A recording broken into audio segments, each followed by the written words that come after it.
You're listening to the Telltale channel. If you like what I do and you want to see me continue to do it, don't forget to check out my Patreon. And take a look at my other YouTube channels too. You can find some ad-free, uncensored, complete versions of my videos on my website, owenmorgan.com. And while you're there, don't forget to sign up for my email list to get early access to everything I release. All links are in the description. In this podcast, we're going to talk about Qanonner Liz Crokin being faced with her own delusion and ignoring it completely. She's still spreading QAnon nonsense despite being proven wrong over and over again. Ex-governor of Georgia candidate Kandiss Taylor laying down some exciting news about taking a possible political position. Who is Kandiss Taylor and what does she believe? And Vandersteel finding a way to feel vindicated in her QAnon beliefs, and now going down the sovereign citizen rabbit hole. Looks like she's going to find herself on the other end of the IRS when she refuses to pay her taxes. I am here for every second of it. Ted Nugent and Kyle Rittenhouse apparently had a sit-down with each other March 31st, 2023, and oh my God, dude, did it get crazy. If you don't know Ted Nugent, he was a famous guitar player back in the day, I think the 1970s or something. Supposedly, he knows how to shred a guitar. By the by, I love the guitar. I love it. So, mad respect for being able to shred a guitar, but this guy is a conspiracy theorist, the likes of which I would be willing to bet you've never seen before. Some of the conspiracies that this guy puts out are unhinged from reality. Oh my God, they are crazy. And some of them are so crazy, what he's about to lay out for us here, that his little co-host here, his little buddy, Kyle Rittenhouse, hasn't even heard him and is completely blown away by them. So let's listen to this conversation. It's just like a minute long. Listen to what Ted Nugent, this bastion of the right, this right-wing conspiracy theory, like far-right conspiracy theorist figure, has to say to his little buddy, his little murderer buddy, Kyle Rittenhouse here. How are you doing? I'm doing okay right now. I'm just a little upset with what I'm seeing right now going on in this world. Because what they're doing to Trump is another example. What they did to Jacob Chansley when it's on film. Jacob Chansley, by the way, is the QAnon shaman. Tucker, just for context, if you're watching this 5 years in the future, he's about to mention it. Tucker Carlson aired some January 6th footage. There were police inside the Capitol that had no idea what was going on the outside. And Jacob Chansley, the QAnon shaman, and others walked in, like older people, just dressed normal, you know, kind of bigger people, overweight, old, say 70 years old, just kind of waltzed in and they were kind of moseying their way around. And some cops found them and walked with them, basically. It was a result of, first of all, the cops not having any idea what was really going on. And second, recognizing that these people were not necessarily a threat, specifically the older people, and trying to keep them occupied. He's trying to keep Jacob Chansley occupied. The QAnon shaman. The QAnon shaman, though, eventually, it didn't matter. Like, he separated from the cops, and he got into all kinds of shenaniganery, which is why he's facing down some serious jail time at the moment. So anyway, with that added context, let's give this a listen. What they did to Jacob Chansley when it's on film that the police welcomed him into the Capitol. No, they didn't welcome him in. They broke a window to get in, okay, and they climbed through the window. Once he was inside, they walked with him, the police did, that were already inside. That's very different. There are plenty of explanations. Maybe they were just trying to make sure he didn't get into any trouble. You know, you're less likely to break a law if there's a police officer walking alongside you. So that's just one more conspiracy theory from Ted Nugent. Police welcomed him into the Capitol. If the police welcome you into a building... That did not happen. They busted a window and they forced their way in. Who could possibly charge you with trespassing? Well, I mean, you can say that all you want, but they were charged with trespassing and a whole bunch of stuff. Seditious conspiracy. I mean, they were charged with a bunch of stuff. They got into serious trouble. And this guy is like smiling like he got one over on him. Like he figured out what the loophole is and now they all have to be let out of jail. No, they're going to be in jail for about 20 years, a lot of these people. So, sorry, you didn't win this argument, and you're not arguing with a judge anyways, and even if you were, you would lose. Absolutely. And then I see this going on with Trump, and I'm just like, I can relate in a way. I see this political prosecution. I think he means persecution. It's upsetting because they're doing this to a president. A good man. A good person. Who can honestly look at Donald Trump and think to themselves, a good man? Really? Isn't Donald Trump famous for being a scumbag? He'll do whatever it takes to get what he wants and get everything out of everybody and take advantage of people and everything else. Isn't he famous for that? Isn't he famous for, like, firing people just for the hell of it because he doesn't like them?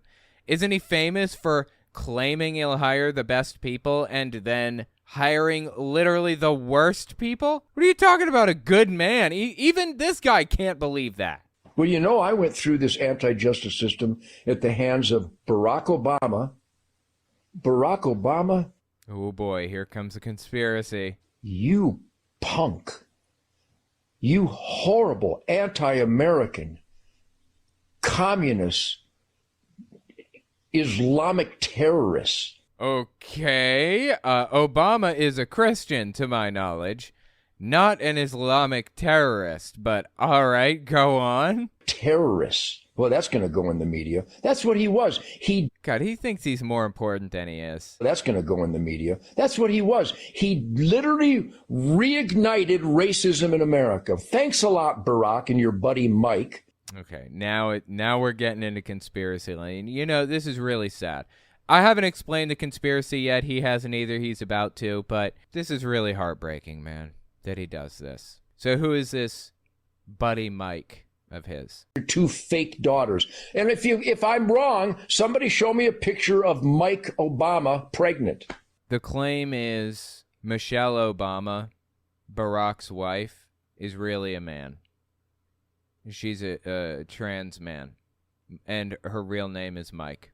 And she was never pregnant, and they're not their real kids. They're just some rando, I guess, adopted or something. I don't know.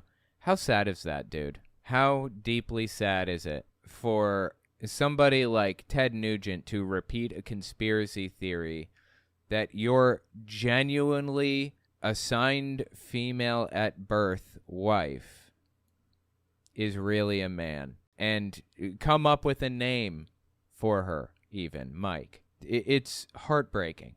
I feel so bad for Obama and for Michelle that they have to go through this kind of thing. Can you imagine yourself? Just put yourself in these shoes for a minute. Imagine somebody like this guy looking at you and saying, and calling you Mike.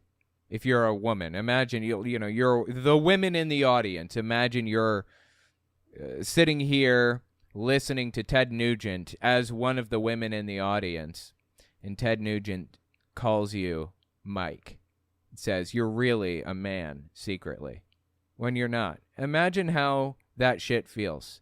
If you're a dude, imagine this guy calling you Michelle and saying you're really a trans person. You've been trans all along, and it's a secret, and you're trying to cover it up and all of that. Imagine that. How heartbreaking is that?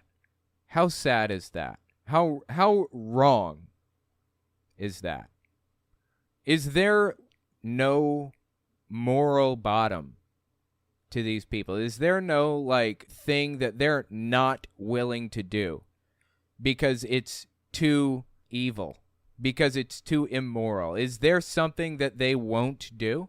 I mean, this is just disgusting, honestly. For the record, Michelle Obama is a woman, always was a woman, and doesn't owe you anything. And what are their kids' names? Malia and... I don't even remember Obama's kids' names. Hang on, let me look. Sasha and Malia. Sasha and Malia are their kids' names. For the record, Sasha and Malia are their kids. They're their real kids. Barack Obama married Michelle, and they had children together. Now, how disgusting of a human being do you have to be to come up with a conspiracy theory like this? Somebody came up with this.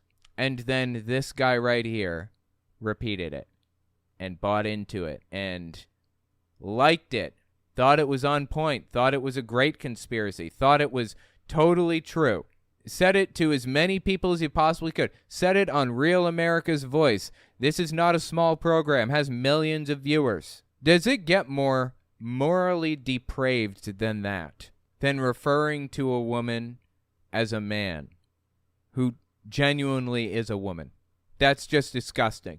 Now, listen to the conspiracy again and watch Kyle Rittenhouse's face here, because he hasn't heard this conspiracy theory. And he doesn't know quite what to think about it. It's kind of amusing, actually, to watch how he reacts. And your 2 fake daughters. And if I'm wrong, somebody show me a picture of Mike Obama pregnant. They don't owe you anything. Michelle Obama doesn't owe you a single thing. And speaking from personal experience, as somebody who is a Z-list celebrity in some circles, when somebody accuses you of some crazy shit like this, it's better to not feed into it, to not even acknowledge it, and certainly not to put out more information, right? Like, Obama was accused of not being born in the United States. They wanted to see the birth certificate. Trump led the charge on this. So you know what? Obama fed into it and released his birth certificate. That was mistake number 1. Shouldn't have bothered. What did they do next? They said, we want a long-form birth certificate. We want the other birth certificate. And that's where he drew the line. He's like, you know what? You have my birth certificate, okay? I'm done. You don't need a long-form birth certificate. He even gave them the announcement in the newspaper that he was born. And Donald Trump wouldn't accept that. He continued to double and triple and quadruple down on this claim that he was born in Kenya and he's a Muslim and he's secretly trying to take it, you know. This is the same kind of thing. Don't give it to them. Don't give it to them. If you give them anything, it will be used against you, and they're going to move the goalpost to something else. You show a picture of Michelle Obama pregnant with those kids, or you show those kids when they're young or something, they're going to move the goalpost, and they're going to use those pictures that you've provided them against you. They're going to come up with some way to attack you with those pictures. They're going to say, oh, that's fake. That baby bump that she's got, or I'm sorry, that he's got, they just stuffed a pillow under there. This picture doesn't even look old. This looks like a brand new picture that they just kind of scratched up and scraped up and made it look old and put on a filter. And then they're going to demand a new type of proof. They're going to move the goalpost. That's how this works. Don't give them an inch. Here's the thing about these types of conspiracy theories. The burden of proof is on you, Ted Nugent. The burden of proof is on you. You made the claim. You have to prove that it's true. If you believe that Michelle Obama is really Mike Obama, prove it. Otherwise, we have no reason to believe you. So anyway, like I was saying, watch old Kyle Rittenhouse's face as he explains this conspiracy theory. This disgusting, evil, morally depraved conspiracy theory with simply no evidence to it. A lot, Barack, and your buddy Mike, and your 2 fake daughters. And if I... Dude, his eyes got big. Rittenhouse's eyes got big when he said Mike. I love it, dude. This kid's like, what the hell is happening right now? And your buddy Mike, and your 2 fake daughters. And if I'm wrong, somebody show me a picture of Mike Obama pregnant. Show me a picture of Mike Obama pregnant, and show me the 2 daughters in their youth. Dude, Rittenhouse's eyes are the size of dinner plates right now, okay? And God, it's funny, dude. It's funny to hear somebody say the absolute craziest imaginable, the most unhinged on planet Earth. And this guy have absolutely no idea what's being said. Like, he has no idea what's going on, but he's primed to believe Ted Nugent because he's buddies with him. He likes him. They like each other. So whatever he says, he's probably going to believe. Oh, God. It's so funny to see his reaction to this conspiracy, though. Oh, my God. in their youth. Show me Mike and Barack snuggling their infants in swaddling clothes. Those pictures don't exist because his wife is Mike. Did you know that? I did not. And the daughters aren't theirs. Well, that's a conspiracy theory. Prove me wrong. Well, like I said, the burden of proof is on you to prove you right. It's not on anyone else to prove you wrong, first of all. And second, you give them an inch, and they're going to move the goalpost and use what you gave them against you. Obama gave people, or gave the press, his birth certificate. And then they used it against him in one way or another and said, well, that one's not good enough. We need a different one. He said, okay, well, you know what? I'm not giving you that one. I'll give you the birth announcement in the newspaper. That's not even good enough. Nothing's good enough. In the end, nothing is good enough. And in addition to all of that, if it was proven, if hypothetically, Michelle and Barack Obama did give Ted Nugent these pictures that he's requesting, you know what would happen? Nothing. Radio silence. They wouldn't say a word moving forward. Ted Nugent wouldn't come out, do a public apology tour, say, you know what, I apologize. I was wrong. Michelle Obama really is a woman, always was a woman. They really are their kids. No, he wouldn't say a word. So either Obama gives him more ammunition to use against him and continues the conspiracy theory, or he lets the conspiracy theory peter out on its own. So I don't even know if Michelle Obama and Barack are aware that Ted Nugent's running around making this claim. I know Michelle Obama is probably aware that people claim that she's a man. If that's got to hurt. I would never run for public office because of shit like that. That's got to put you in a dark place right there. Imagine that. Imagine being called a man when you're not.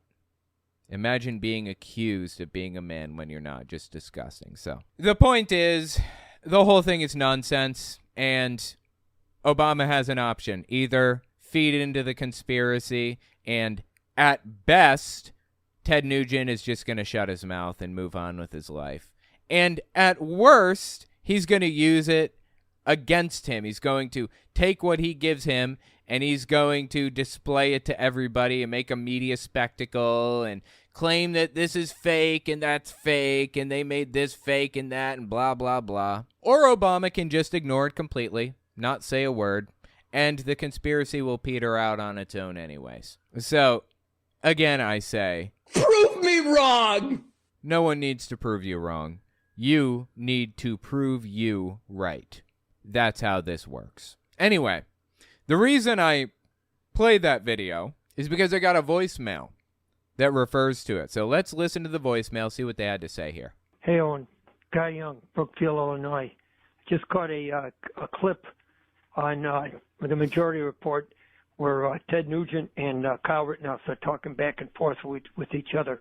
Yeah, the Majority Report played that. I had to go digging for the archives. I couldn't find the original, so I had to go all the way to the RSBN website and go to the hour-long clip and find that. Like, you don't know how much work I put into finding that clip for you, guy, okay? You have no idea how hard I worked for that. I hope you appreciate it. Okay, let's keep listening.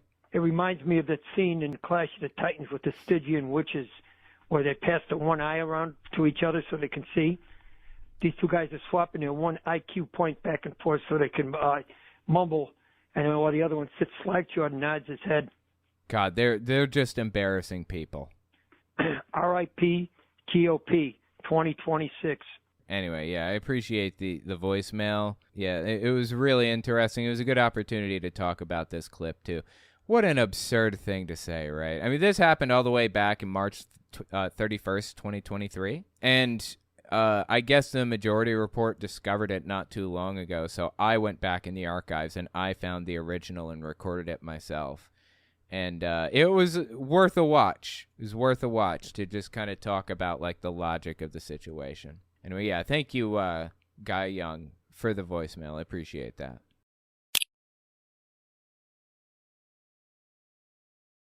If you're watching this 5 years in the future, Steven Crowder is in some hot water right now. He's burned every bridge that he has.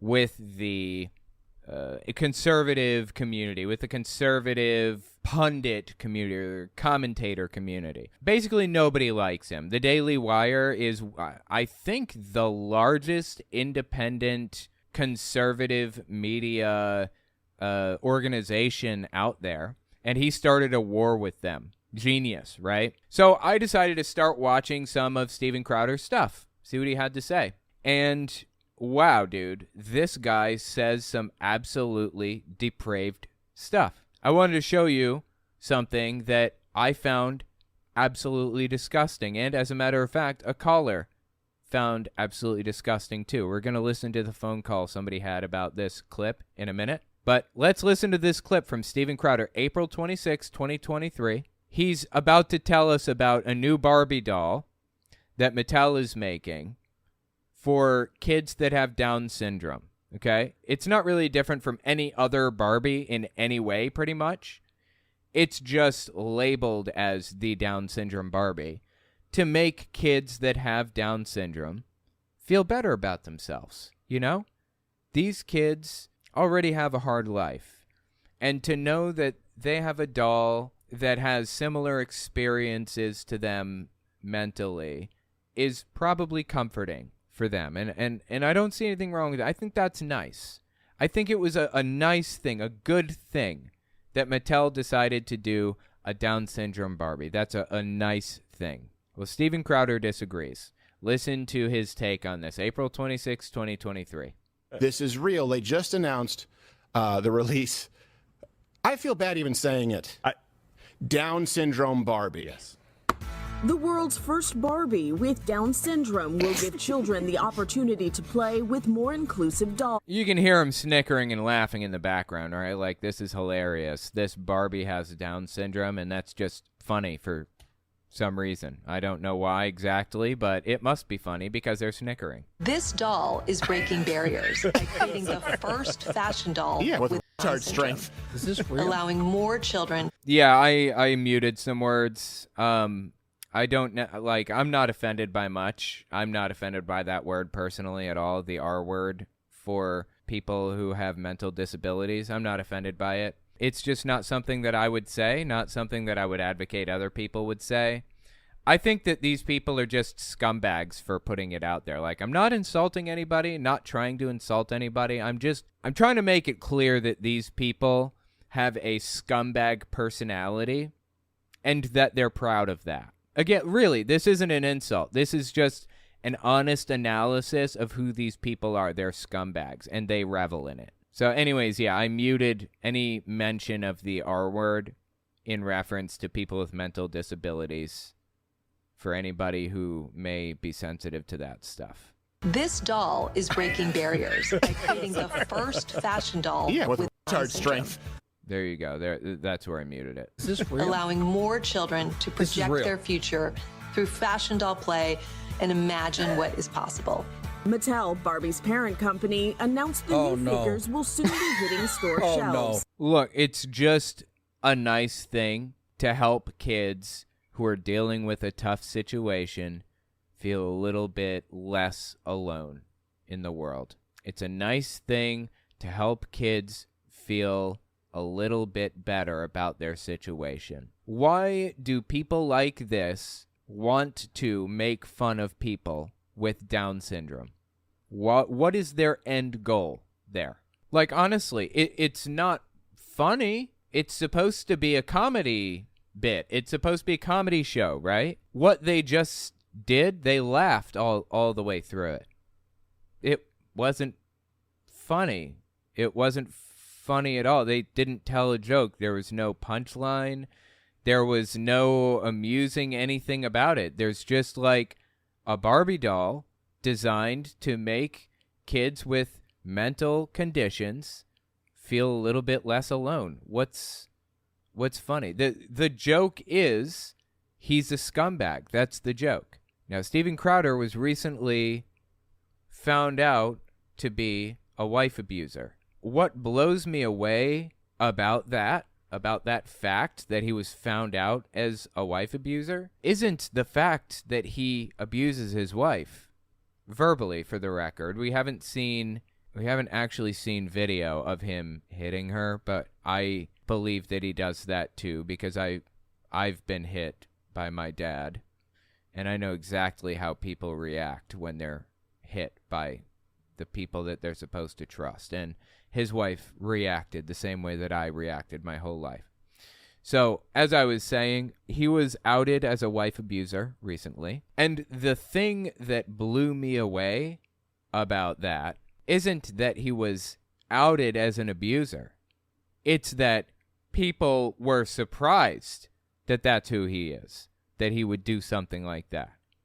Like, what? Really? The guy sat there laughing through an advertisement for a Barbie doll for kids with Down syndrome. You really didn't expect somebody on this moral level to be a wife abuser? Really? I'm surprised that you're surprised.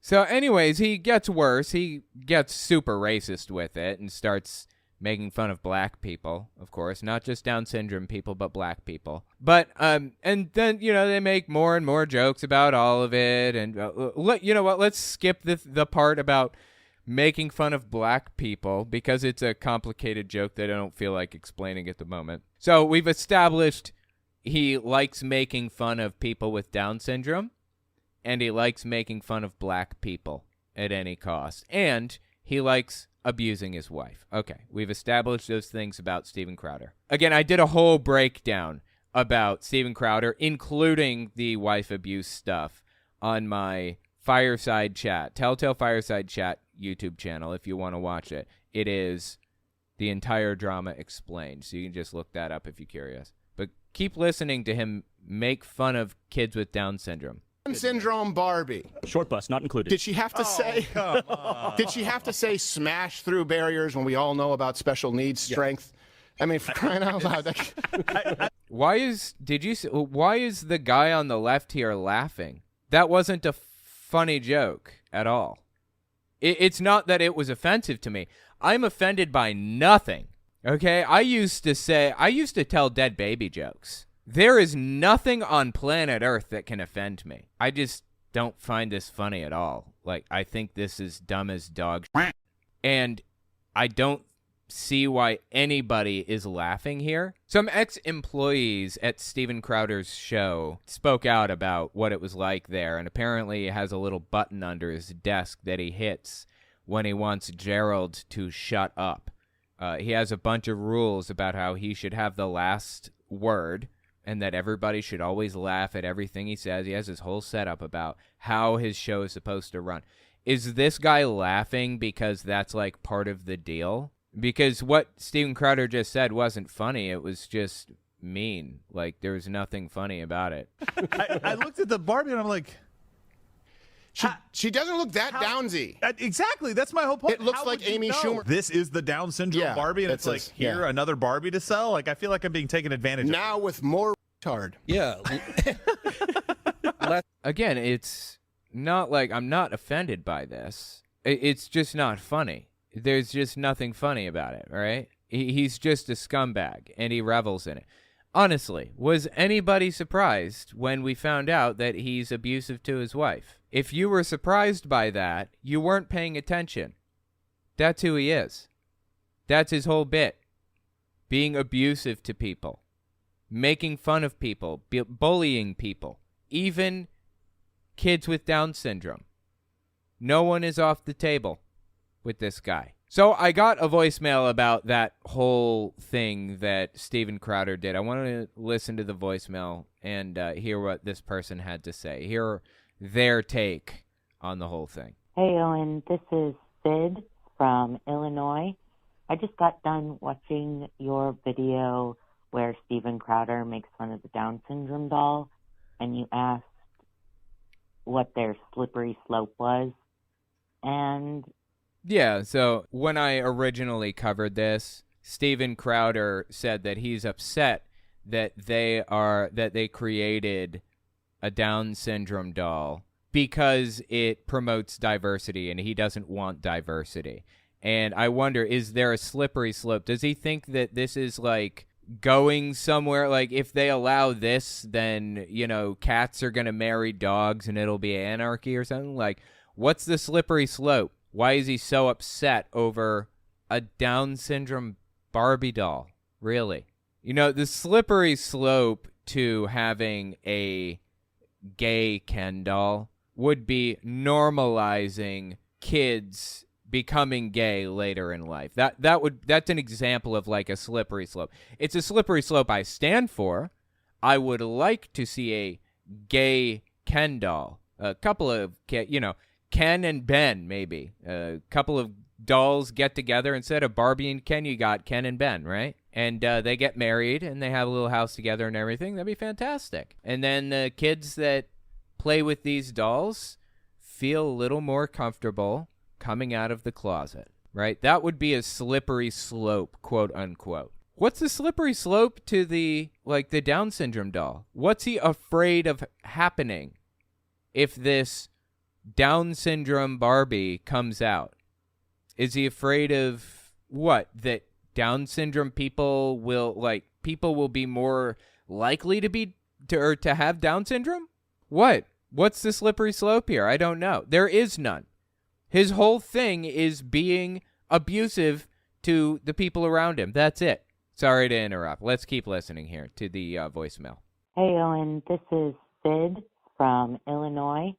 I just got done watching your video where Steven Crowder makes fun of the Down syndrome doll, and you asked what their slippery slope was.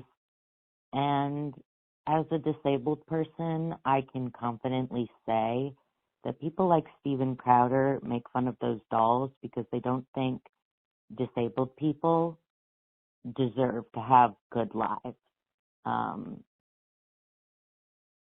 I feel justified in saying Steven Crowder probably believes that people with Down syndrome should not be alive. Thank you so much. Keep doing what you're doing. Yeah, I appreciate the voicemail, and I know that was not easy to say, but I think you might be right. I mean, he made a joke, if you notice, just a few minutes before. I skipped the joke, but he made a joke about sickle cell Barbie. That was a racist joke that I'm sure a lot of people already understand. I explained it in my whole breakdown of the Steven Crowder drama. I'm not going to bother explaining it again now, but I think you're right. I think what Steven Crowder wants is white kids with white families, Christian families, cis, straight, everything completely heteronormative in every way. As a matter of fact, the guy wrote a book, and I actually read the book on my Telltale Reads YouTube channel. The book's called Beautiful Differences. You want to see what kind of beautiful differences Steven Crowder thinks about or talks about or looks for? Look at the cover. What differences do you see here? Blonde hair, blue eye kids.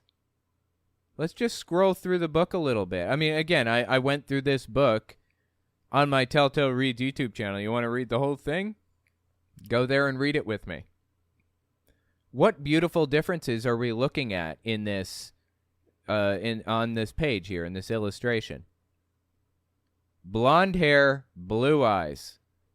The only difference I see is the guy has brown hair. That's it. What about these people? Red hair. That's it. Red hair. Red hair, brown hair, blonde hair. The beautiful differences we're looking at are different colors of hair, seemingly. He wants a straight, white, cis, Christian nation, seemingly. And if you don't fall into that very specific set of categories, then you don't belong here. That's the way Steven Crowder seems to view the world. It's simply disgusting.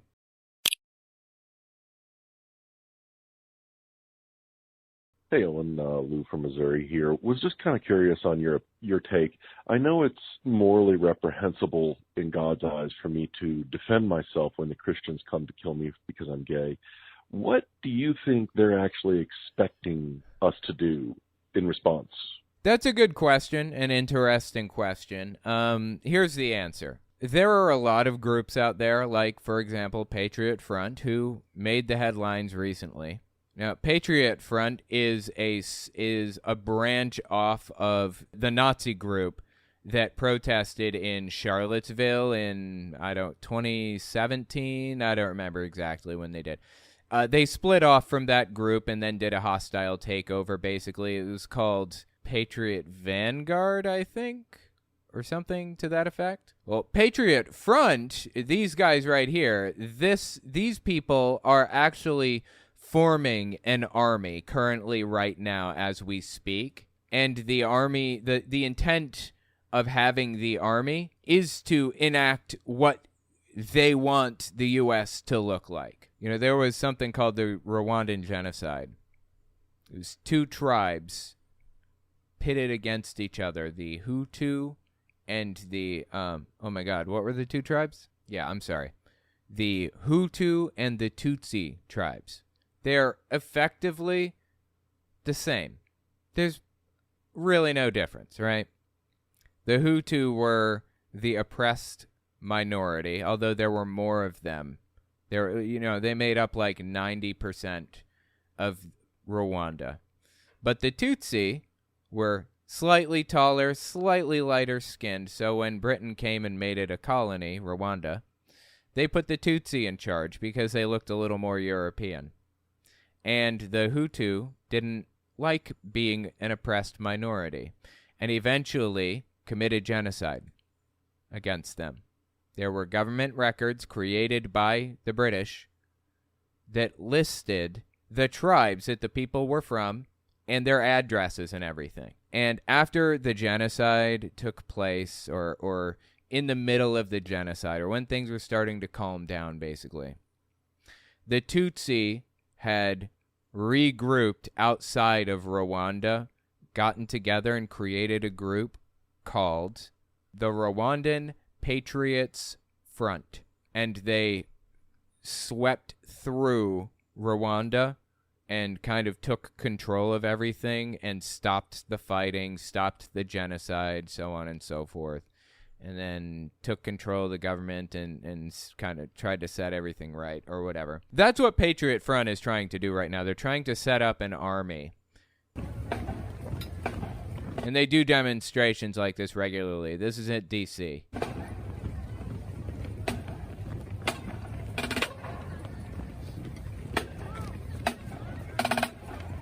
Now, Unicorn Riot is a group that got their hands on some leaked material. This is leaked footage of Patriot Front actually training for war with shields and everything.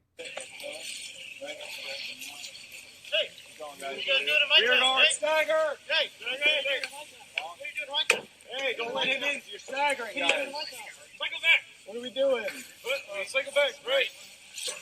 Hold on. You're threat ready to way through the line. All right, should we try that again from the top? Yeah, threat walk right through the line. So I'll tell you what they expect you to do when the time comes. They expect you to be incapable of defending yourself.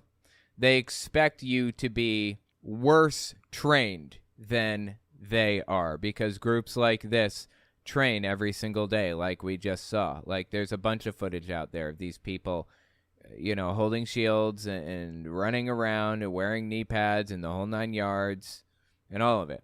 They're training for war. The people on the right, some of them, they intend to sweep through the United States and take out everybody that they don't like. Only problem with that equation is that the gay community and the black community and other minorities, very well, I would say they vastly, and allies too, they vastly outnumber those nutcases like Patriot Front or like the MAGA extremists who are willing to go to war to get what they want done or whatever. We vastly outnumber these people, and no amount of training is going to save them if they come after us or, as allies or as the gay community. So I think what they expect is that they're like masters of the universe and they know what they're doing and they're well trained and they're soldiers and blah, blah, blah. And the reality is a bullet doesn't care how well trained you are with a shield like that. So I think they're expecting you not to fight back. Unfortunately for them, people are going to fight back, and lots and lots and lots of people like this are going to lose their lives. I don't want bloodshed on either side. I am a pacifist, okay? As pacifist as it gets. I believe in violence only in self-defense. But these people want war. I will be prepared to defend myself and my fellow man. My allies, the LGBT community, the black community, any minorities out there, I'll be prepared to defend them. Being a pacifist or not, whether I'm a pacifist or not, somebody puts an AR-15 in my hand and we are being attacked, I will defend my brethren. We'll put it that way. I will defend who I need to defend if I am being attacked. And if I am called to fight for people's lives, I will do it. That's something that these people probably haven't accounted for. Anyway, thank you, Lou. I appreciate the phone call. I wouldn't sweat it. They're not thinking things through. They think that they're tough guys that are just going to walk in and whatever happens, happens. They're just going to be able to waltz in and take people out at will. It's not going to work that way. They're not going to have the ability to take control of anything. They're not going to have the ability to take anybody out. They're going to lose, and they're going to lose miserably. So I wouldn't sweat it. I mean, you have an ally in me, and you have an ally in a lot more people than just that. So they expect you to be weak. But when people's lives are at risk, it doesn't matter how weak they are. They will fight like a rabid dog to protect themselves and the people around them. Anyway, thank you for the voicemail, Lou. I appreciate it. Next, we're going to talk about Qanonner Liz Crokin being face down with her own delusion and ignoring it completely. She's still spreading QAnon nonsense, despite being proven wrong over and over again. We'll be right back. Don't forget to check out my Patreon, and check out my website and email list for early access to uncensored, ad-free, complete videos. All links are in the description. This is a QAnonner, dead serious, QAnonner, Liz Crokin is her name. This is 2019, really. Listen to what she said. Listen to what this QAnonner said, 2019, about the plan or whatever, and what happens if it doesn't come to fruition. And quite frankly, if they don't happen this year, then I'm going to have to bow out of this, because exposing this for the past and it's been over 2.5 years, has really taken a toll on my health, and I'm sick of it. I'm sick of talking about it. It's so depressing, and I'm just over it. I'm going to have to move on. Isn't that funny? That's really interesting to me. The plan obviously didn't come to fruition. She failed miserably. It didn't work. She did not successfully prove that there were rings of like these evil people running these, big rings of, kid, whatever thing they believe. None of it was proven. None of it. Not a single thing. For the record, QAnon started in roughly 2017. There was a precursor to it. I mean, the people that became QAnon members that were primed to believe it, they already believed in a lot of conspiracy theories. Like, Pizzagate was... It's something we're going to talk about in a little while. You don't need to know about it right now if you're unfamiliar. I'll explain later. But it was something that, like, people believed in before QAnon existed. Pizzagate was, I think, 2015, 2016? 2016, yeah, okay. So Pizzagate apparently was 2016. Well, QAnon started 2017. So there were already people primed to believe this stuff. And 2019, 2 years after QAnon started, 3 years after, really, after she started believing all this stuff, since she's a Pizzagator, and she says, if this, doesn't come to be by the end of 2019, I'm sorry, I'm just walking away. I just don't believe it anymore. I'm just done. Love it. You know what I love even more than that, though? The fact that she is still talking about this to this moment now. Mid-May 2023, she goes out on stage, okay? She makes a public appearance at the Reawaken America tour to talk about, what else? QAnon, Pizzagate, all that other same nonsense. If you're unfamiliar with Pizzagate, it's something that happened in 2016, and basically it was during the 2016 primary elections, or no? It was during the 2016 elections. I don't remember. Probably the general elections. Russia hacked Hillary Clinton's emails. I mean, this is all proven. This is beyond a shadow of a doubt. We know all of this stuff already unequivocally. So, anyways, Russia hacked Hillary Clinton's emails and released them publicly. There was a conversation between Anthony Podesta, I think is his name, Anthony Podesta, which is her campaign manager. And so the conversation was between him and some other person, not sure exactly who it was. They talked about getting pizza at Comet Pizza Ping Pong something or other. It's just some pizza parlor in Washington, D.C., where they all live and do their business or whatever. And when I say they, I mean the Pizzagate people, the precursors to QAnon, like Liz Crokin, the people who bought into this stuff, who believed in all of this garbage, read all of these emails and believed that there was some secret message, like, hidden in the emails, that, like, when they were talking about pizza, they were really talking about little boys.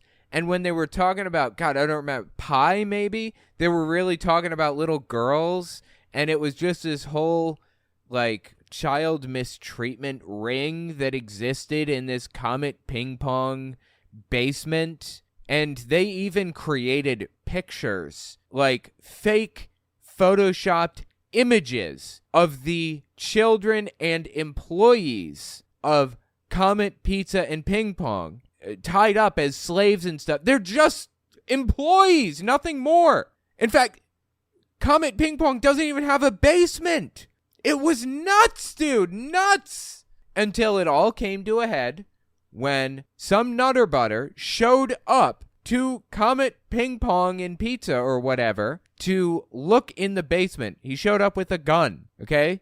And he wanted to see the basement. He wanted to save those children that he believed were being taken advantage of. Well, as it turns out, there is no basement. The cops show up. No shots fired to my knowledge. Everybody was fine. Everything turned out okay. But, you know, that's stochastic terrorism. That's what happens when you do something absolutely nuts. When you say something completely unhinged from reality, that's what happens. People do crazy stuff. Okay, so that was 2016. During the 2016 election, Hillary Clinton's emails were hacked by Russia, leaked through WikiLeaks. Julian Assange, I believe, was the person that leaked this stuff. I could be wrong. Correct me in the comments if I'm wrong on that. Matter of fact, my editor will correct me. Okay, it looks like my editor looked it up, and it was, in fact, Julian Assange that leaked the Russian hacked Hillary emails. So anyways, Julian Assange, he's under, he's in hot water for other reasons. That's totally unrelated. So, yeah, 2023, Liz Crokin goes on stage. I had to give all of that lead up. I'm sorry. This happened in 2016, okay?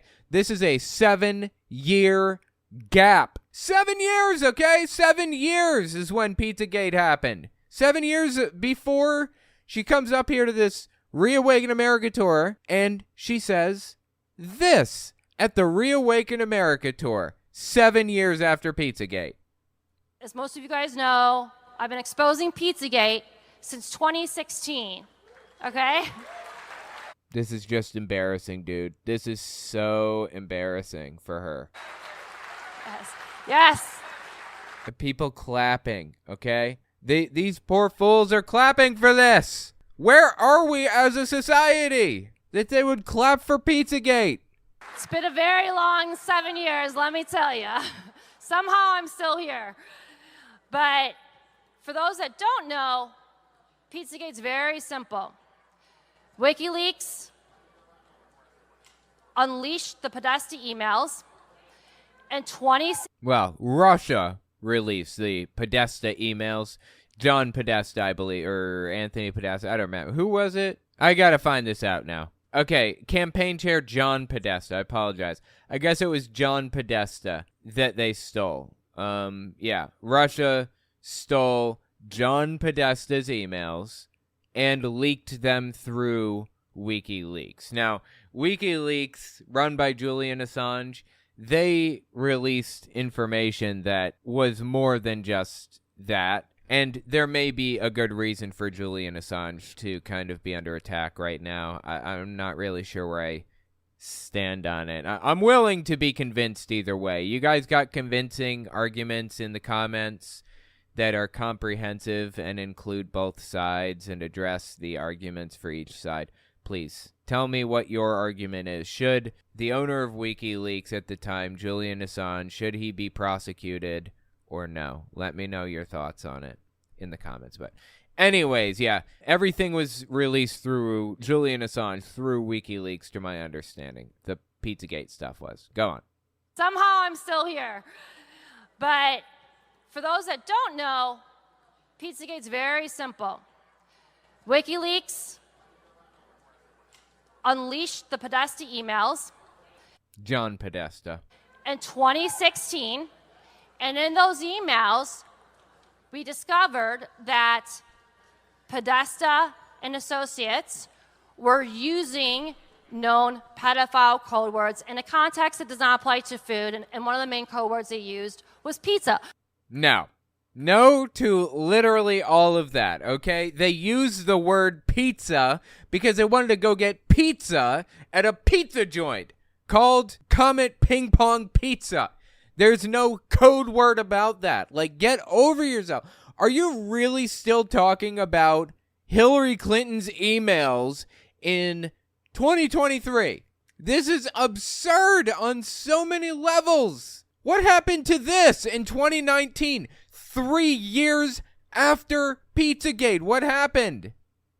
And quite frankly, if they don't happen this year, then I'm going to have to bow out of this, because if the storm doesn't happen, if, you know, the arrests don't take place and all that junk, she's going to bow out, okay? Exposing this for the past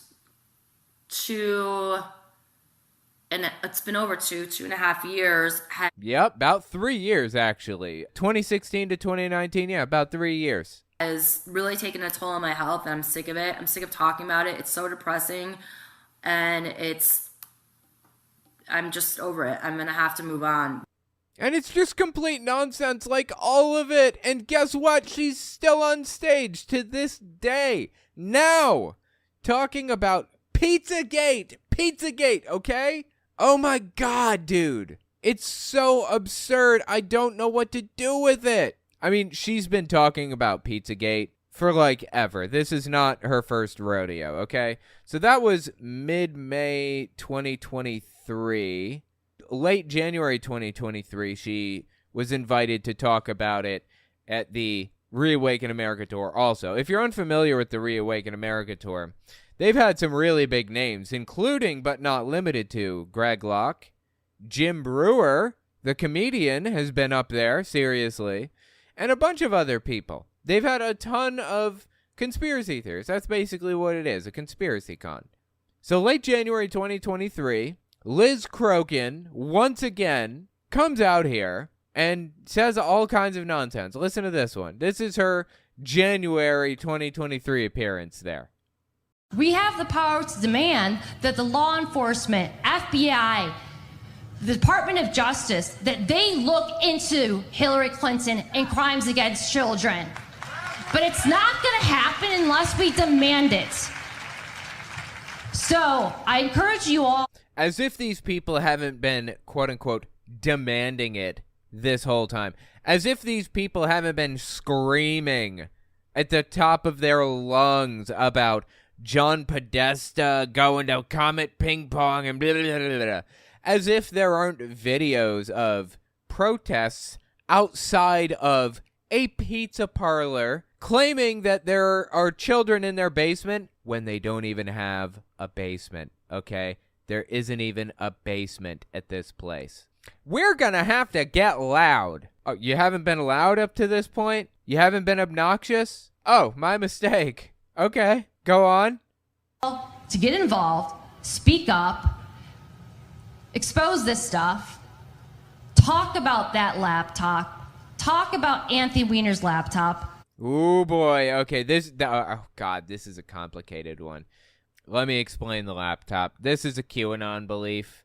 Another QAnon belief. Pizzagate, again, predated QAnon, but the Pizzagate believers jumped onto the QAnon belief system also. There's a Democratic congressman named Anthony Weiner. He was married to a woman named Huma Abedin, and Huma Abedin, wife of this congressman Anthony Weiner, was somehow, I think she clerked for Hillary Clinton, or she was an aide to Hillary Clinton or something. I don't know exactly what their relationship was. So anyways, Anthony Weiner sends his wiener to people, all willy-nilly, if you will, and gets in trouble for it. You know what? You are perfectly free to send it to whoever you want as long as it's consensual and as long as they're of age. Unfortunately, he violated both of those preconditions, so he went to jail for it. Good, you know? I don't care if he's Democratic or what. I don't care. If the dude is breaking the law, if the dude is sending, willy pictures to people, or if they're being sent to children particularly. Actually, the kid was like 16 or something like that. I don't care. Send him to jail for that, right? Well, here's the QAnon claim. All that was real. That's all real.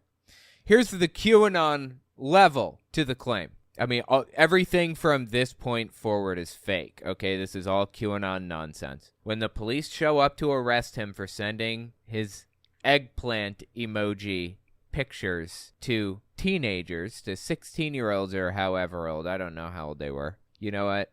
I should find out. I don't want to downplay this. This is a really big deal. 15, I apologize. She was a 15-year-old girl. He had engaged in not just eggplant pictures, but full-blown sexting. So anyways, everything beyond this point right here is fake. It's all QAnon nonsense, okay? The police show up to Huma Abedin and Anthony Weiner's house after finding out that he was sending these eggplant emojis to a 15-year-old, and they find his laptop, and they go through his laptop, and they find a video of Hillary Clinton and Huma Abedin tying this poor girl, a 12-year-old kid, a minor is the point, to a chair, and doing unspeakable things. I can't describe the things because it's too graphic, but doing unspeakable things to her in an effort to get her adrenaline pumping so that they can drink her blood and get high off of drinking the blood because they get adrenochrome. All of it, every last bit of it is made up, like I said. It doesn't even logically make sense. Okay, they talk about adrenochrome. It's fake. It's not even a real drug. It's not even that hard to access, okay? If you want real adrenaline, there are a couple of ways to get it. I suggest skydiving. That's a good way to get it. Adrenaline's the real deal. You know, that's the real drug. If you want a straight shot to adrenaline, jump out of an airplane with a parachute. But that's not, or an EpiPen. You know, EpiPen has adrenaline, but EpiPens don't really, people come to find that adrenaline in its pure form doesn't really do anything for anybody. Not really, not in the same way that they believe it does, apparently. Well, adrenochrome is a fake drug from the movie Fear and Loathing in Las Vegas. Fantastic movie, by the by. And what it actually is oxygenated adrenaline. So it's adrenaline that's run through your body and been spent, basically. Like oxygen molecules have connected to the adrenaline and it's not really usable anymore. Adrenochrome is actually easily purchasable, fairly easily purchasable by any scientist. In fact, I think you can buy it on eBay. People who report taking adrenochrome just say they get a headache from it. That's about the extent of it. It's not that big of a deal. There's nothing special about adrenochrome, like whatever. But none of that matters. None of the logic matters. None of the facts matter. What matters is that a Democratic candidate, or I'm sorry, not candidate, a Democratic congressman went to jail, and then they propagandized about his laptop nonstop for literally years. When did all of this happen, I'm wondering? Let me look it up. Okay, 2017. 2017, Weiner pleaded guilty to transferring material to a minor. Obscene material. I should just say, I'm trying to censor it. Transferring obscene material to a minor and was sentenced to 21 months in prison. He was, removed from office or resigned or whatever, and that was the end of it. 2017. And here we are, January 2023, okay? We already heard her May 2023 breakdown of Pizzagate or whatever. Now we're listening to her January 2023 breakdown about how absolutely evil adrenochrome is, and Anthony Weiner and Huma Abedin and blah, blah, blah, blah. They're monsters, all of them. They're monsters. Insane. Come back to reality with the rest of us, please. I'm begging you. God, these people are nuts. These people are absolutely nuts, dude. Holy Christ on a cracker. Okay, so we got through that explanation. Keep listening here. Of justice that they look into Hillary Clinton and crimes against children. But it's not going to happen unless we demand it. So I encourage you all. Dude, look at the people in the background. We got George Soros. We've got the leader of the WEF. What's his name? Klaus Schwab. Is that his name? We got Mark Zuckerberg, Obama, Bill Gates. Oh my God, dude. I'm telling you, this is a conspiracy con. These people are unhinged from reality in every way. They are unhinged from reality. Okay, let's continue listening to these nutter butters. So I encourage you all to get involved, speak up, expose this stuff, talk about that laptop, talk about Anthony Weiner's laptop, talk about the IG report. IG report is a whole nother thing we're not even going to get into. It's just like conspiracy after conspiracy after conspiracy. None of it makes any sense. It's all garbage. It is all garbage. And she still believes it. Don't let people forget about it. If you want to see her locked up. Talking about Hillary Clinton, I guess. It's not going to happen if you don't do anything. Look, it's not going to happen. Okay, it's not going to happen. Hillary Clinton is not going to jail. Certainly not for whatever contents you believe were on Anthony Weiner's laptop. Like, oh my God, dude. So I encourage you all to get fired up, get involved. Look at the microphone. It's red, white, and blue. And don't stop fighting until that woman and all her associates get the justice that they deserve. All that, I guess they're talking about that woman. I guess that's Hillary Clinton, right? And look at that. This is at Greg Locke's church, by the by. Look at this group of people absolutely losing it, clapping. Oh, yeah, love it, love it. Want to hear more of this. Yeah, put Hillary Clinton in jail for her crimes against people discovered on Anthony Weiner's laptop. Like, oh, my God, dude. Put Hillary Clinton away for Pizzagate. Yeah. This is so ridiculous and sad. I don't even know what to do with it. Look, standing ovation. She's getting standing ovation. That's right. Lock her up.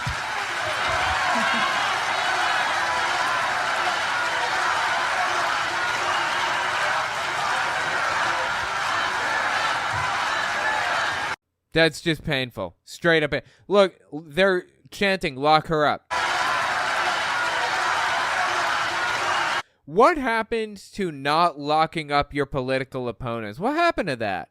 Didn't they say something about that with Donald Trump recently? You know, Donald Trump is charged with a crime that he committed. And wasn't there all this talk about locking up political opponents and blah, blah, blah? I mean, if they commit a crime, they should go to jail, period. I don't care. I couldn't possibly care less who it is. In fact, the higher up this person is, the more likely they should be to go to jail. We have to live in a society where nobody feels like they're above the law. I don't care who it is. Hillary Clinton, whatever. But guess what? Hillary Clinton did not break a law worthy of putting her in jail. Sure, I'm sure she's broken a law. I'm sure she's jaywalked. I've jaywalked. Sure, I'm sure she's done even worse than that. You know what? Kept in a private email server. Maybe she shouldn't have done that. But to complain about this, like, 7 years later, really, these people are just ridiculous on every level. And they get more ridiculous, okay? I've already gone into this, like, way further than I should have. Like, this video is way longer than it should be right now. But, oh my God, dude, some of these clips are so good. I want to play some more of these. Hang on. Check this out. January 20th, 2021. Let me explain what's happening here. Joe Biden was just inaugurated, okay? Joe Biden was just inaugurated on the day that she released this. This is her reaction to Joe Biden being inaugurated. Okay, let's hear her out. We will all be vindicated. I know it. Very soon. You know, definitely within our lifetimes, but very soon, before President Trump's presidency is over. We are living in biblical... Before President Trump's presidency is over, I'm sorry to inform you, but this is the day that his presidency ended, okay? January 20th. That's Inauguration Day, 2021. His presidency is over. What are you talking about? Will be vindicated before his presidency is over. She is like such an embarrassing human being. Times, but very soon, before President Trump's presidency is over, we are living in biblical times. We are living in a time where God is exposing all evil. And, you know, I've been calling John Podesta a pedophile for almost 2 years straight. Again, Podesta emails leaked by WikiLeaks. And he was just talking about getting pizza with somebody. That's it, okay? He was just talking about getting pizza. And they turned this into this big conspiracy about pedophilia or whatever. Like, my God, people. This is nuts. Come back to reality with the rest of us, please.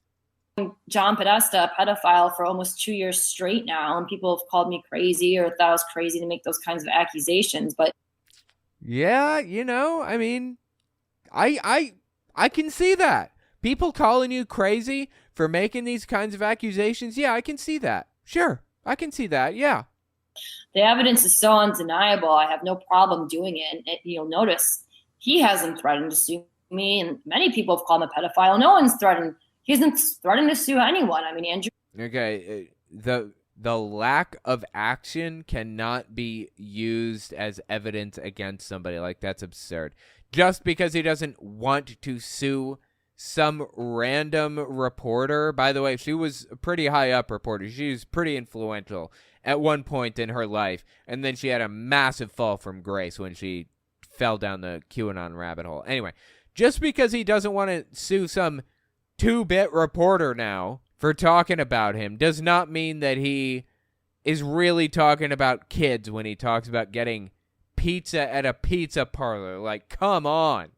Breitbart called him a pedophile years ago before they knocked him off. Yeah. You know, we're going to see John Podesta and his brother arrested. I would guess that announcement, without a doubt, will be made before the end of this year, you know? Oh, without a doubt, it'll be made before the end of this year. And which was this year? What was this? This clip came out, if you remember, January 20th, 2021. Inauguration Day, when Joe Biden was inaugurated. This clip came out. How about that? By the end of this year, she says. Huh. Funny, because she said the exact same thing in 2019. By the end of this year, if this isn't fixed, I'm done. I'm throwing up my hands and I'm walking away. Weird, huh? Thought you were walking away. What happened? She is so full of it. Literally, everything she says is a lie. Okay. Keep listening. We're going to see John Podesta and his brother arrested. Never happened, by the way. I would guess that announcement, without a doubt, will be made before the end of this year, you know? Never happened. And all this stuff is going to be exposed, and we'll all be vindicated, and these rings will be totally broken up. The kids will be saved, and it'll be glorious. The rings will be broken up, i.e. the human trafficking rings that supposedly exist in the basement of Comet Ping Pong and Pizza or whatever. The pizza parlor that Podesta was talking about in his emails that were leaked. Like, come on, dude. Are you ever going to come back to reality with the rest of us? Is this something that we should ever expect? This is absolutely nuts, dude. And it'll be glorious. What are they gonna do when they find out that they've been so brainwashed and fooled? I mean, and how humiliating for these people. When she says these people, how humiliating for these people. You know who she's talking about? Us. She's talking about you. She's talking about me. How humiliating for these people, for us, that we didn't believe it. And when it finally comes true, when it's finally revealed, oh, how humiliating for me is that going to be? Wow, huh? How humiliating for you. Let me just pick a couple people out of the chat. How humiliating for Trey Coyawena, right? How humiliating for Steve Brown. Couple of super chatters talking about this. That's humiliating for you, you know. Are you not, like, humiliated that you don't believe this Pizzagate scandal, that there really are kids in the basement of this store back in 2021? Says by the end of 2021, John and Anthony Podesta are going to be arrested for this. How humiliating for you, right? You must be so humiliated right now. I can feel your humiliation. I share it. Yes. What are they gonna do when they find out that they've been so brainwashed and fooled? I mean, and how humiliating for. So humiliating. I am so humiliated personally. I mean, and how humiliating for these people. They're going to be mortified that they were so fooled and they were so dumb and they were so naive. And that's why we need to have compassion for these people, even though. I am so mortified. Oh my God. So mortified at the fact that I was proven unequivocally wrong. As it turns out, there really was a secret ring, a human trafficking ring in this Comet Ping Pong place in the basement of it. It doesn't have a basement. And this guy, Anthony Podesta, or John Podesta, or whoever, campaign manager for Hillary Clinton, he really was talking about kids and not pizza. He really wasn't just inviting somebody for a slice, a hot slice. Mortifying that I would think otherwise. Ugh, so embarrassing. And they were so naive. And that's why we need to have compassion for these people, even though it's going to be tough, because a lot of these people were really awful to us and were really mean to us and mocked us for trying to tell the truth. I know, those monsters mock people for trying to tell the truth. Awful, huh? You're awful, okay? You're awful for laughing at this. Oh, I love it. You know why I'm talking about this, though? It's easy to laugh off, right? I'm sorry. I'm a ways into this video by now, and I try to make these a lot shorter, but you know what? It's worth it. Let me explain to you why I'm talking about this woman, this 2-bit reporter, this has-been reporter who fell down the QAnon rabbit hole, okay? Does her appearances at Reawaken America now. Yeah, mid-May 2023, talking about Pizzagate, right? Late January 2023, talking about Pizzagate, QAnon, Anthony Podesta's emails, right? And on Inauguration Day says John Podesta will most definitely be arrested by the end of 2021. That's what she said, right? Why am I even talking about her? Like she's a nobody, basically, right? Except she showed up at Donald Trump's, resort Mar-a-Lago to give a speech on Pizzagate. She's not a nobody. She is quite influential in certain circles. And those circles include Donald Trump circles. Again, I've talked about this before, but this is relevant again, okay? Because she's continuing to release stuff about Pizzagate, about QAnon and Anthony Weiner's laptop and all that junk. This is still relevant today. She's still talking about this. Let me show you Liz Crokin giving a speech about Pizzagate at Mar-a-Lago. Mid-December 2022. And then we had Balenciaga come out. And oh, yeah, that's another scandal that she latched onto, Balenciaga. Oh, my God. I know most of you are probably aware that Balenciaga was sexually exploiting children in their ads, but it's all... No. There was some weird guy, some weird photographer that chose to put some weird thing in the frame of the advertisement. And the advertisement was pulled from the Balenciaga advertising queue or whatever nearly instantly, and that was the end of it. That's it. There isn't some, secret cabal like pulling strings or whatever, and Balenciaga is like behind the scenes doing all this stuff. Like, this is nonsense, dude. But okay, so she's talking about Balenciaga. Go on. I know most of you are probably aware that Balenciaga was sexually exploiting children in their ads, but it's also important to note that some of the top people working at Balenciaga were also openly promoting cannibalism, satanic ritualistic abuse. Satanic ritualistic abuse. Balenciaga, the people at the top of Balenciaga were supporting and promoting satanic ritualistic abuse. Is that what you're telling me? Really? Come on. Give me a break, Liz Crokin. Mar-a-Lago, okay? She was at Mar-a-Lago giving this talk in front of Donald Trump and people at Trump's resort. She's not a nobody. Blood rituals, child abuse. I mean, some of the worst stuff you've ever seen.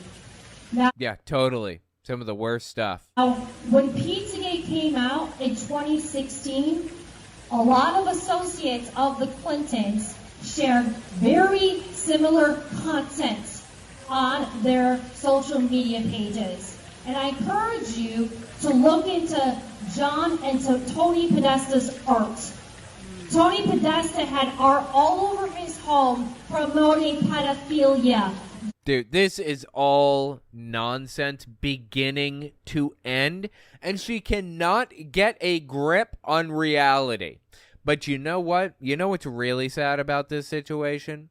Donald Trump wants these types of people around him. Because if he gets these types of people to give their little talks at Mar-a-Lago or whatever, these types of people, QAnoners, Pizzagaters, so on and so forth, will see him as one of them. And they will be loyal supporters and believers for life. It's a new religion. Now, that's what he needs to do to turn it into a new religion. Get people like this person on here at Mar-a-Lago to talk about Pizzagate and QAnon. That's it. Then it's a new religion. And that's what he's done. Disgusting. Disgusting how he is using what is effectively mental illness, in my opinion, against people. That's Donald Trump for you, though. Anyway, let me know what you think about all this. Let me know what you think about Liz Crokin. And please tell me if you are humiliated or not. I am deeply humiliated, personally. I know Fa of the QTube family says, I'm so humiliated. If you need me, I'll be hiding under a rock. I feel the same. I feel the same. I feel like Patrick Starr. That's how under a rock I'm going to be hiding because of how humiliated I am. What are they going to do when they find out that they've been so brainwashed and fooled? I mean, and how humiliating for these people. Oh, so humiliating, dude. Yeah. Patrick Starr over here. Patrick Starr. That's how under a rock I'll be living. Just disgusting, dude. Disgusting on every level. Let me know what you think about Liz Crokin. It's honestly sad that she's not a nobody. It's honestly sad that she is influential enough to give talks at Mar-a-Lago, okay? Give talks at Mar-a-Lago for real. Anyway, let me know what you think about it in the comments. Just crazy, man. Next, we're going to talk about ex-governor candidate Kandiss Taylor laying down some exciting news about taking a possible political position. Who is Kandiss Taylor? What does she believe? We'll be right back. Don't forget to check out my Patreon and check out my website and email list for early access to uncensored, ad-free, complete videos. All links are in the description. I'm seeing a lot of occult, a lot of witchcraft, even students with pentagrams on their book bags. I'm seeing that all over the state. I've heard about that when I was campaigning, but then I'm still seeing that, you know, the furry movement with the kids dressing up and you know, as other animals and identifying as an animal instead of as a human. It's paving the way for bestiality. Yeah, this is Kandiss Taylor on the left. If you're unfamiliar, she ran for governor in Georgia. She ran against Brian Kemp. Now, she got like 5% of the vote or something like that. She ran in the primaries, so it was Republican only, basically. She didn't even get to the general election where she runs against Democrats. Well, she still accused everybody of, you know, election fraud and all that stuff. Of course. Would you expect any differently from a Trumpist nutter butter of epic proportions? Not only does this woman believe in Trump and love him to her dying breath and all of that other stuff, apparently she believes that people who are furries are paving the way. They believe that their spirit is that of an animal. That's something completely different than a furry, by the way. That's an otherkin, and it's made up by 4chan. It's not even real. People who believe that they're actually animals aren't even real. It's just a right-wing grift. Anyways, she believes that furries are paving the way to be... Seriously! The furry movement with the kids dressing up and you know, as other animals and identifying as an animal instead of as a human. It's paving the way for bestiality. It's painful, dude. It's painful. Like I said, she's talking about otherkin. That's fake. That's not even real. That's just a 4chan meme made to attack the left with nonsense. People don't actually believe that stuff. Well, I'm sure out of a country of 330 million and a world of somewhere around 8 billion, I'm sure there's somebody out there who thinks they're a wolf in a human's body or some other nonsense. But nobody really believes that stuff. And no, they're not accepted in the trans movement. They're accepted in the psychology community. They need psychiatric help if they're in that position. There's no such thing as a spirit. Thus, there's no such thing as a wolf spirit. And a wolf cannot be caught in a human body. Okay? That's not how any of it works. For the record, she was the Jesus Guns Babies lady. She was, this was her, like, campaign bus. This is what she campaigned on. Jesus Guns Babies. The 3 things she purports to love. This is Kandiss Taylor. I want you to have an idea of who she is because we're going to talk about something she said recently. Apparently, she's running for office again. And she has a shot at this. She ran in a primary, and I think she won the primary. It's really hard to tell exactly what happened because she's making a lot of claims about winning and everything when I'm not actually, like, I looked this up, and I had a lot of trouble finding anything about what she supposedly won. I don't know. So let me give you an idea of who this woman is. Let's talk about who this woman is, what she's done for society, for her district in Georgia, and then we're going to talk about some of her more recent absolute nutter buttery. This is her with Stu Peters. If you don't know Stu Peters, I envy you, needless to say. But Stu Peters helped her run her campaign. He helped create her campaign. In fact, he filmed a lot of her campaign footage and ads and all of that other stuff. He was heavily involved in all of this stuff. Early May 2022, she went on Stu Peters' show. This is what they had to say to each other. You're going to absolutely destroy the Georgia Guidestones, demolish them, bulldoze them, and reject their demonic message once and for all. You're the only... Okay, this is what's fascinating about it. You guys may not be familiar with, like, the story of the Georgia Guidestones, but basically, they were just this big monument in the middle of Georgia that attracted a bunch of tourists that wanted to see it because nobody knows exactly who commissioned it. I mean, we have an idea of who, like, requested that it be built or whatever. We don't know for sure who paid for it or any of that stuff. Like, there's a little bit of mystery shrouding the whole situation and the Guidestones and everything. And it's basically just a calendar and a clock, I think, or I don't know. Some kind of, it's just like a big monument with 10 points in a ton of different languages that are intended to help you rebuild society after a catastrophic event. Now, some of the ideas, not so great in my opinion. Some of the ideas, obviously good ideas. But the one thing that was notably missing was any mention of Christianity. And that just really got to these people. So anyway, that's what the Georgia Guidestones are. Keep listening to them talk about the Georgia Guidestones like there's some kind of a secret something or other. Candidate willing to go head-to-head with the Luciferian cabal. You went to these Georgia Luciferian cabal. Wow, okay. Guidestones with our executive producer, Lauren Witzke, and part of our film division. Dude, Lauren Witzke's got problems. She's just another level, and I'll be talking about her, too, in a little while. How did you feel when you were there? It was overwhelming, really. You know, it's kind of surreal, and I was kind of in awe of how many people showed up there, and the people walking up there, they looked like they were walking up there trying to find something. Looking for something. Maybe they were looking for the Georgia Guidestones. Did you ever knock that one around the old noggin? You ever think about that one? Maybe they're looking for the thing that they came to see, the Georgia Guidestones. No, that one just slipped their mind. Okay, so go on. People looking for something. Something. Looking for something. And you know, in my heart, I was in the car praying, they're looking for you, Jesus.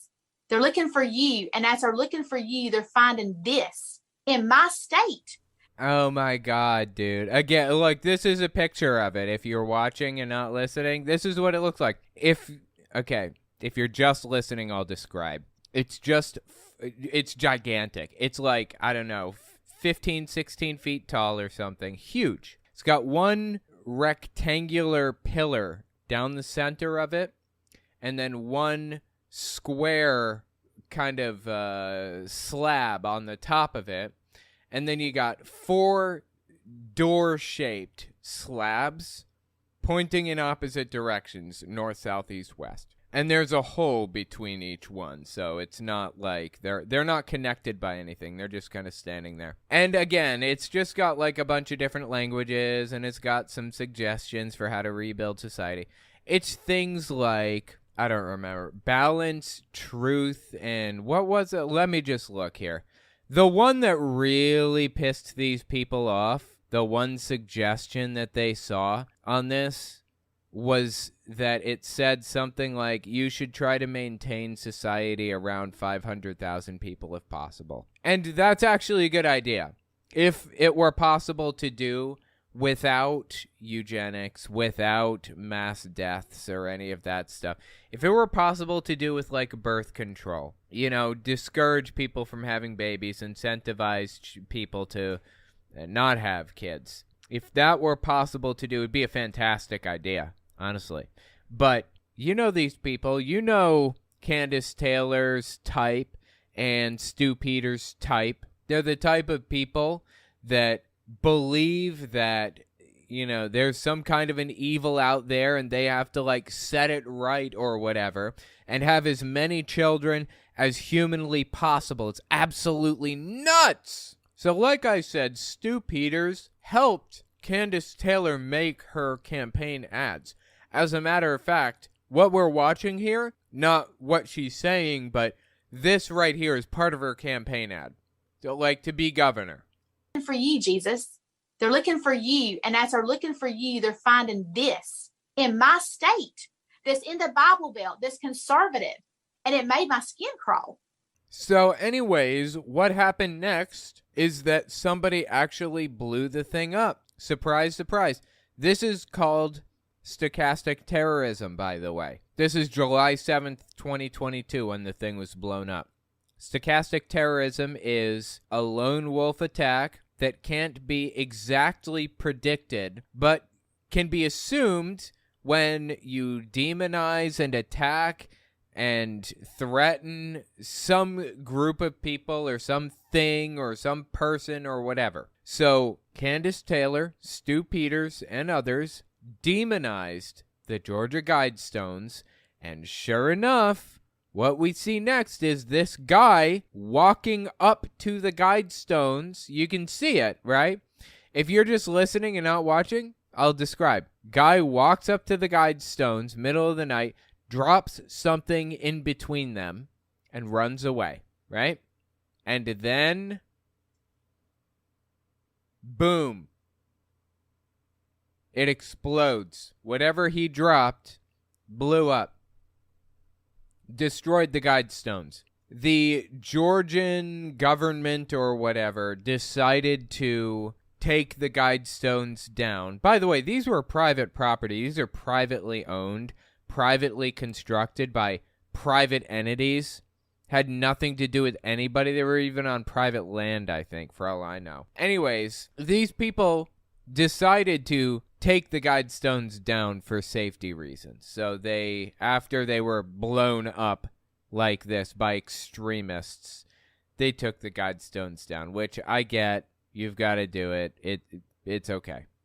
That's what it is. But yeah, that's Kandiss Taylor. And when she was rightly blamed for the stochastic terrorist event that led to the Guidestones being destroyed, she had this to say, early July 2022, immediately after the Guidestones were destroyed. I believe vandalism is illegal. Okay, this wasn't vandalism. This was terrorism. They used an explosive device to destroy an object. And sometimes people like to call vandalism instead of actually giving God credit because they don't know how to explain what happens when God moves. Okay. Are you saying that God was the one that destroyed the Georgia Guidestones? I mean, I'll take any evidence at all. I will take anything, please. That makes absolutely no sense whatsoever. So until I see a video that shows me anything but what looked like lightning or the hand of God moving on a situation, I'm going to believe that it was God. If it was vandalism, then there's cameras everywhere, all over the place, that would have picked that up, and those people should be brought to justice. Right, okay, so there are cameras everywhere, and we would be able to see that there's very obviously a vandal, right? If this were true.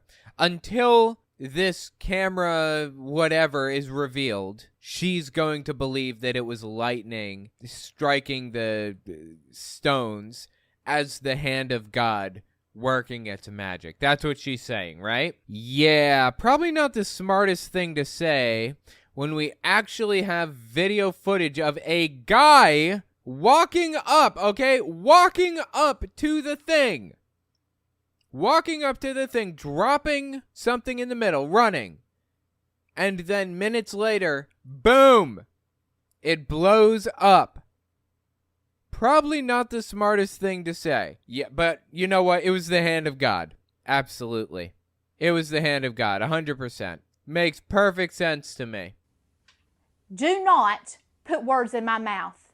I am... Wait, who put words in her mouth, and what words did they put in her mouth? Keeping record, video footage, screenshots, and every single thing that's being said that's a lie, I'm keeping it. I believe and law and order in this country. Okay, well, she just said that she's going to keep a screenshot of anybody who lies. She's going to screenshot it. Anyone who lies. That's interesting. Being in favor of law and order and all. I would have thought she would have been in favor of the First Amendment, but okay. Hey, maybe not. I mean, maybe that's my mistake. Sorry. I thought you were a fan of the Constitution. My mistake. So she's just trying to threaten people, scare them, make it clear that she doesn't care about the Georgia Guidestones. She's glad that they're gone. And she's glad that she inspired a stochastic terrorist event the way that she did. And if anybody disagrees with her or criticizes her for that, then she is going to keep your screenshots. Okay, great. So that brings us to modern day. She had an interesting video come out recently. I don't really fully understand it because I really researched this, but you'll see what I mean in a second. Just listen to what she has to say here. I believe that she's on Real America's Voice War Room. I think this is Steve Bannon that she's on. I could be wrong there, so don't quote me on that. Late April 2023, she has this to say. The seat, honestly, when I won it, I was shaking, Steve, because it was the power of God. You could feel it, evidenced in the room. The Lord wants to take Georgia back. This whole state has been hijacked by criminals, and we're done with it. And that's why we see Brian Kemp will not speak at the state convention. Oh, dude, she hates Brian Kemp. Let me tell you why. First of all, she battled against him in the election where she got like 5% of the vote or something. By the way, 5%'s not nothing. That's still hundreds of thousands of votes in Georgia. Anyway, she hates him because she battled against him because she's a Trumpist nutcase, and Brian Kemp is not a Trumpist nutcase, or he refused to capitulate to Trump's demands. That's the deal here. That's the difference. So she's a true believer, do absolutely anything she can to please Daddy Trump the way a young girl should. She's doing it. Now, Brian Kemp is a Republican through and through, and will also do anything for Donald Trump, except for break the law. That's all we really learned recently, back in the 2020 election, that he won't break the law for Trump. Neither will Brad Raffensperger. There's a case going on right now against the two, so we'll see how that turns out. So anyway, keep listening here. Speak at the state convention the beginning of June. He got booted off the stage when he spoke there 2 years ago, right after the election and the hijacking that was done in Georgia. And now he's not going back. And I think probably because I won that seat, he's scared that I might speak and get a standing ovation because the people actually want someone that's going to represent them and do what they want. And they want fair, legal elections. We're tired of this selection process in Georgia. Okay, interesting. Now, listening back to this, like I've listened to this video probably 3 times as I downloaded it, as I prepped it, as I cleaned up the audio and put it into a compilation and everything else. This is almost, I would say this is probably the 5th time I've listened to it, honestly. And I'm wondering, is she talking about her election with Brian Kemp? Like back in 2020, is she talking about like how she secretly won the governor's race back in 2020 and she's really the governor and Brian Kemp really lost? I mean, it's complete nonsense, but is that what she's talking about? I think it might be. Absolutely nuts, dude. By the way, check out the bamboo in the background. That's kind of interesting, considering back in the day when they did the check for the ballots, when they were trying to audit ballots to prove that there was election interference, they, no joke, checked the ballots for bamboo fibers. Really. They thought China having bamboo all over the place, as if bamboo doesn't exist in the United States. It does. And as if it only exists in China and it's all over the place in China. It's not. As if bamboo doesn't exist anywhere else. Absurd on every level, but okay. So she has bamboo in her war room or whatever. That's just like an additional layer of absurdity and ridiculousness. Check this one out. Mid-May 2023, we got another one. No one elected Joe Biden to be president of the United States. That did not happen. Very few totally mentally insane people voted for Joe. Nobody voted for Joe Biden. That did not happen. Is that what she said? No one elected Joe Biden to be president Oh, I'm sorry. No one elected Joe Biden. of the United States. That did not happen. Very few totally mentally insane people voted for Joe Biden. People did not vote for him. You don't vote for a man who is not cognitively present. You don't. Okay, that just complete nonsense. All of the little gaffes, quote unquote, that they show, there's this compilation of Joe Biden fails, like him stumbling over words and wandering off and stuff like that. Basically, all of it is taken out of context, and the things where he stumbles over words and can't find the right word to say, that's the direct result of a stutter that he's had since he was a little kid. And the fact that he was capable of overcoming a stutter like that is truly impressive. Now, what's this woman do? She makes fun of the stutter, of course. Makes fun of Joe Biden in general. Disgusting. People did not vote for him. You don't vote for a man who is not cognitively present. You don't vote for a man that stays in his basement, that comes out to have a rally with 6 people socially distanced. That Biden has his cognitive faculties just fine. You know who doesn't?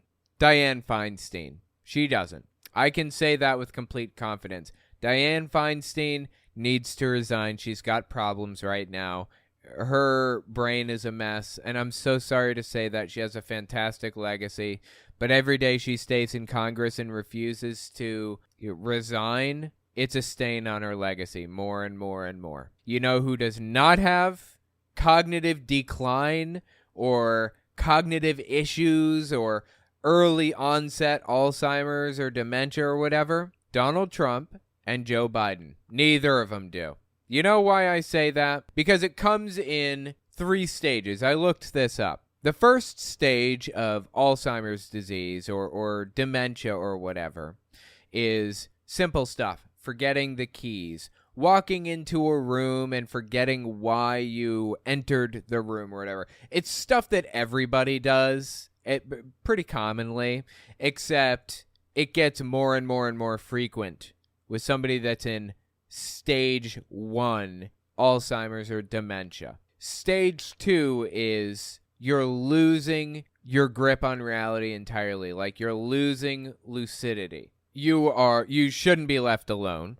You should have a caretaker of some sort who is there to make sure that you're safe. You're not getting yourself into shenaniganery, like getting in a car, trying to drive to the pharmacy. That's not safe at all. And then stage 3 of Alzheimer's or dementia is you're completely incapable of functioning on your own. You're wearing diapers and stuff like that. That's the level, okay? Now, each of these stages takes about 2 years. Luckily, we've come a long way in our Alzheimer's research, and we're making a lot of progress. So if it's something that you have to deal with, that you have to look forward to, I feel for you. I'm very sorry that you're going to have to deal with something like that, but there's a lot of progress being made. The point here that I'm trying to make, really, is that neither Donald Trump nor Joe Biden have any kind of Alzheimer's disease or dementia or whatever. Any claims that they have any of this stuff are completely made up. The whole idea is simply to use a smear attack against them. That's it. Donald Trump and Joe Biden are not cognitively failing, either of them. She can claim that all she wants. It's false. That comes out to have a rally with 6 people socially distanced. That you don't win a country over with that. And for them to Well, guess what, baby? He did. He won a country over, whether you like that fact or not. He won. Your guy was that unpopular, okay? You don't like the fact that Biden won against Donald Trump. maybe run somebody who's a little bit more popular than Donald Trump against Joe Biden, and he'll win in the future. That you don't win, right? You don't win a country over with that. And for them to think we believe it, and for people to call him President Biden, which I do not, because he didn't win. Yes, he did. He did win. And as a matter of fact, whether he won or not, he was inaugurated on January 20th, 2021, and he is the President of the United States. He is your president as much as he is mine. You can hate that fact as much as you want, but you know what you remind me of when you complain about that and say, not my president and all that stuff? Let me show you who you remind me of. This is what you remind me of right here. Although, for the record, this is actually 100% justified. After seeing what Donald Trump did to the country, this reaction was completely justified. Your reaction's not. Donald J. Trump is now President of the United States. President Obama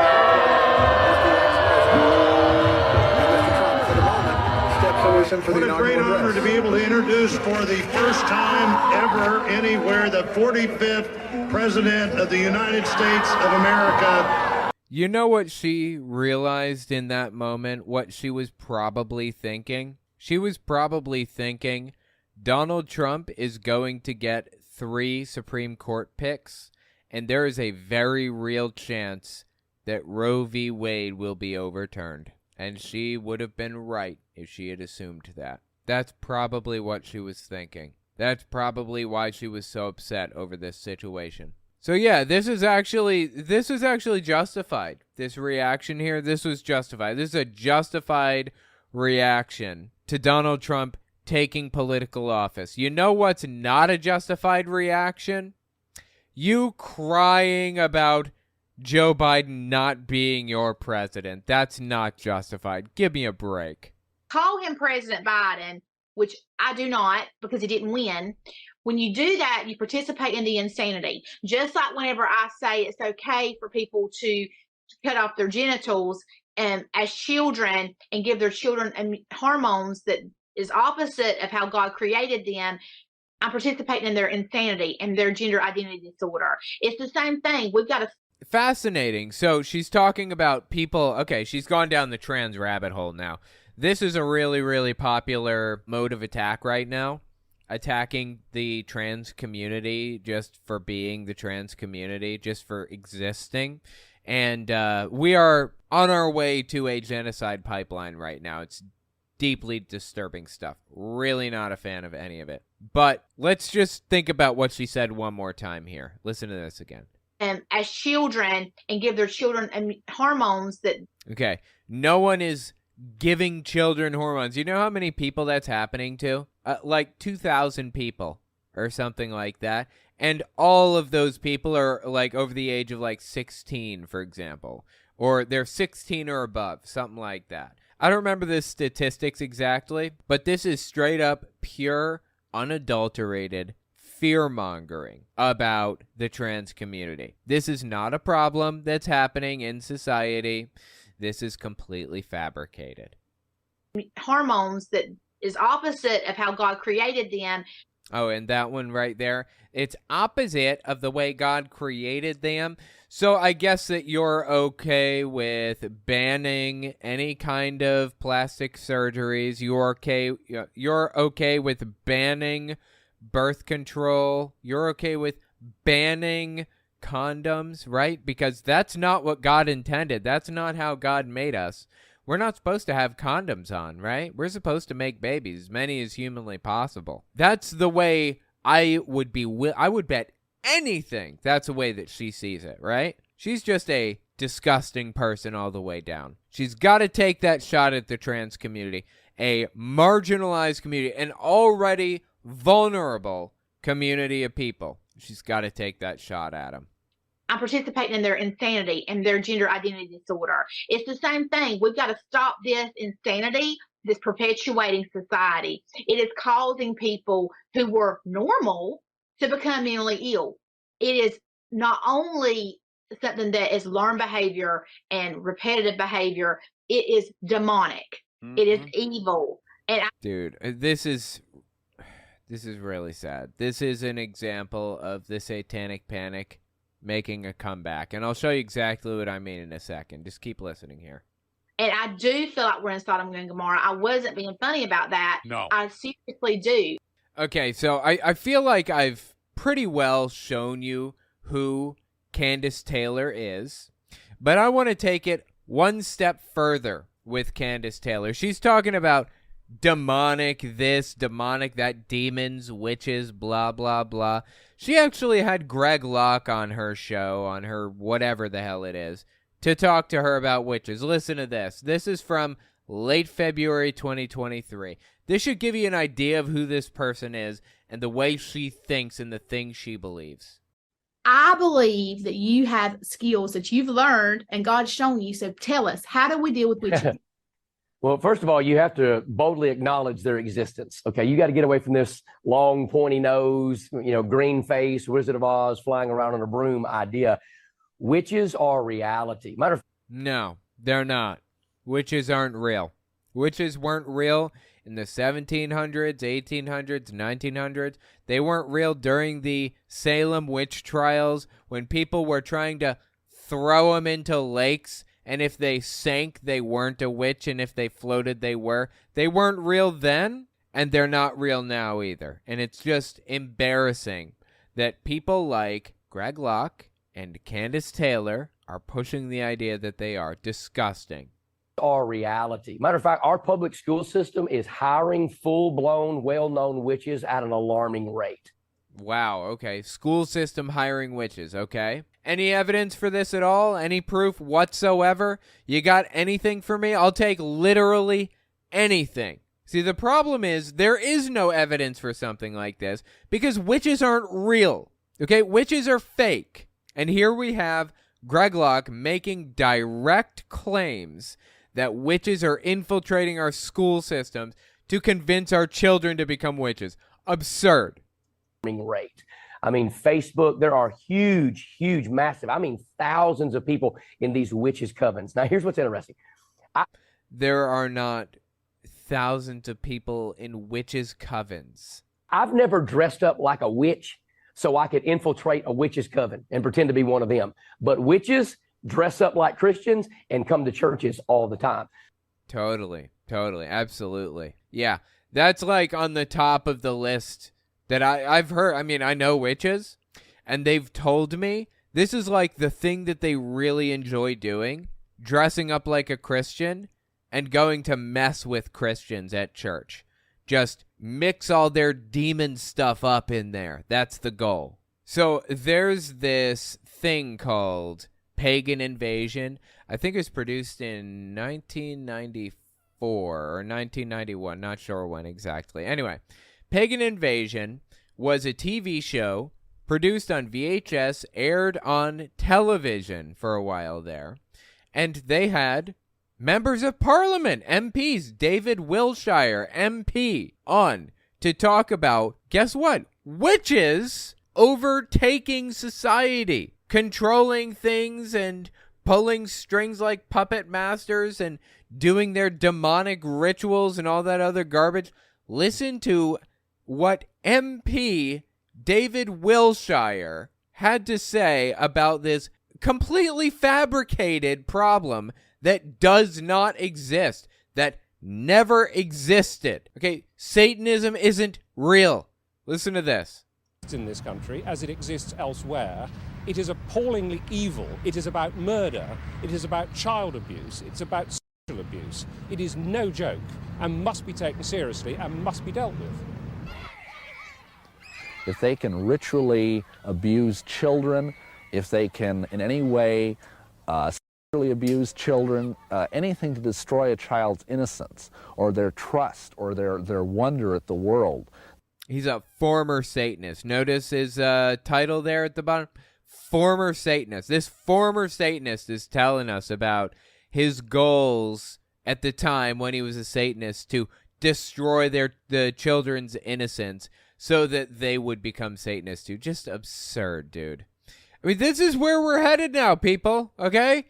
This is what we get when we go on a literal witch hunt. The way that Kandiss Taylor and Greg Locke are going on a literal witch hunt. These people literally believe that witches are literally real and they're out to get us, and that they're infiltrating the school systems and all this other nonsense. That's who these people are, okay? That's who we're dealing with right now. This is a problem. Kandiss Taylor is this close to power. She's doing everything she can to seize the reins of power right now. We've got to vote to make sure that she does not reach the reins of power the way that she is reaching right now. Disgusting. Anyway, let me know what you think about it in the comments. Next, we're going to talk about Ann Vandersteel finding a way to feel vindicated in her QAnon beliefs, and now going down the sovereign citizen rabbit hole. Uh-oh. Looks like she's going to find herself on the other end of the IRS when she refuses to pay her taxes. I'm here for every second of it. We'll be right back. Don't forget to check out my Patreon, and check out my website and email list for early access to uncensored, ad-free, complete videos. All links are in the description. Our analysts over at Global Financial Wealth Network predict a 40-state romping crush by the Trump campaign over Joe Biden. Uh-oh. This was all the way back in 2019 or 2020. When was this from? This was from early November 2020, immediately before Joe Biden won the 2020 election. I love it, dude. I love it to death. I eat this up. I love watching false predictions fall flat on their face. So if you're unfamiliar, this is a woman called Ann Vandersteel. She runs a show called The Steel Truth, and she's gone down a QAnon rabbit hole as of late. So I wanted to talk about some of the things that she's been up to lately. She's taken a turn toward the sovereign citizen movement. If you don't know what that is, you will in a minute. It's crazy. But let me show you some clips from this woman. Let me show you what she's all about. Let's talk about her. This is Bill Mitchell on the left. I've talked about him. It's been a while, but yeah, he's been on my radar for a bit. Mid-April 2019, Ann Vandersteel speaks to Bill Mitchell. Give it a listen. Now, I want to take you back to something, Bill, because we got written up, or I should say I did. Well, both of us, we usually do, by that lovely guy, Qanon at Right Wing Watch. They got written up by Right Wing Watch. No, you know what Right Wing Watch did? Exactly what I do. If you don't know Right Wing Watch, that's where I get a lot of my clips. They simply took a clip of you saying something absolutely psychotic, and they posted it on their Twitter channel. That's it. That's all they do. There's no writing up like you're in middle school or elementary school or whatever. I don't think I've been written up since, well, I think I got written up in high school a good bit. But the point is, you don't get written up, okay? If you don't want people exposing the absolutely psychotic that you do, then don't do absolutely psychotic, and you won't have to worry about it. Okay, so she's upset. Right Wing Watch is keeping track. Keep listening.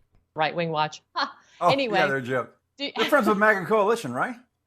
Exactly. So you're friends with MAGA Coalition. What he's saying is Right Wing Watch follows anybody that is MAGA. That's not necessarily true, but okay, let's keep listening. Exactly. So anyway, we got written up in there for my comment about the fact that it runs rampant in the higher levels of government around the world. And here we are, right here. It's breaking. NXIVM.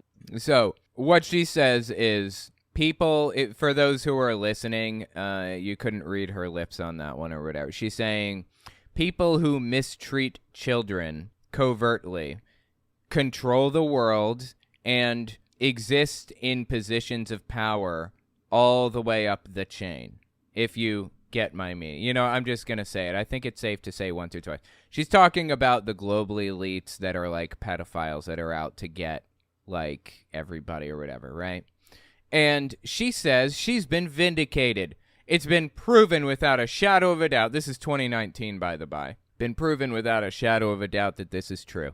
And what's her evidence? Breaking NXIVM, which is a giant cult with human trafficking of women and children children in their Rainbow Cultural Gardens fake daycare that they have. Okay, NXIVM. Right, interesting. I haven't talked about NXIVM as a cult, but it's definitely a cult. I should probably do like a deep dive into them and who they are and what they do.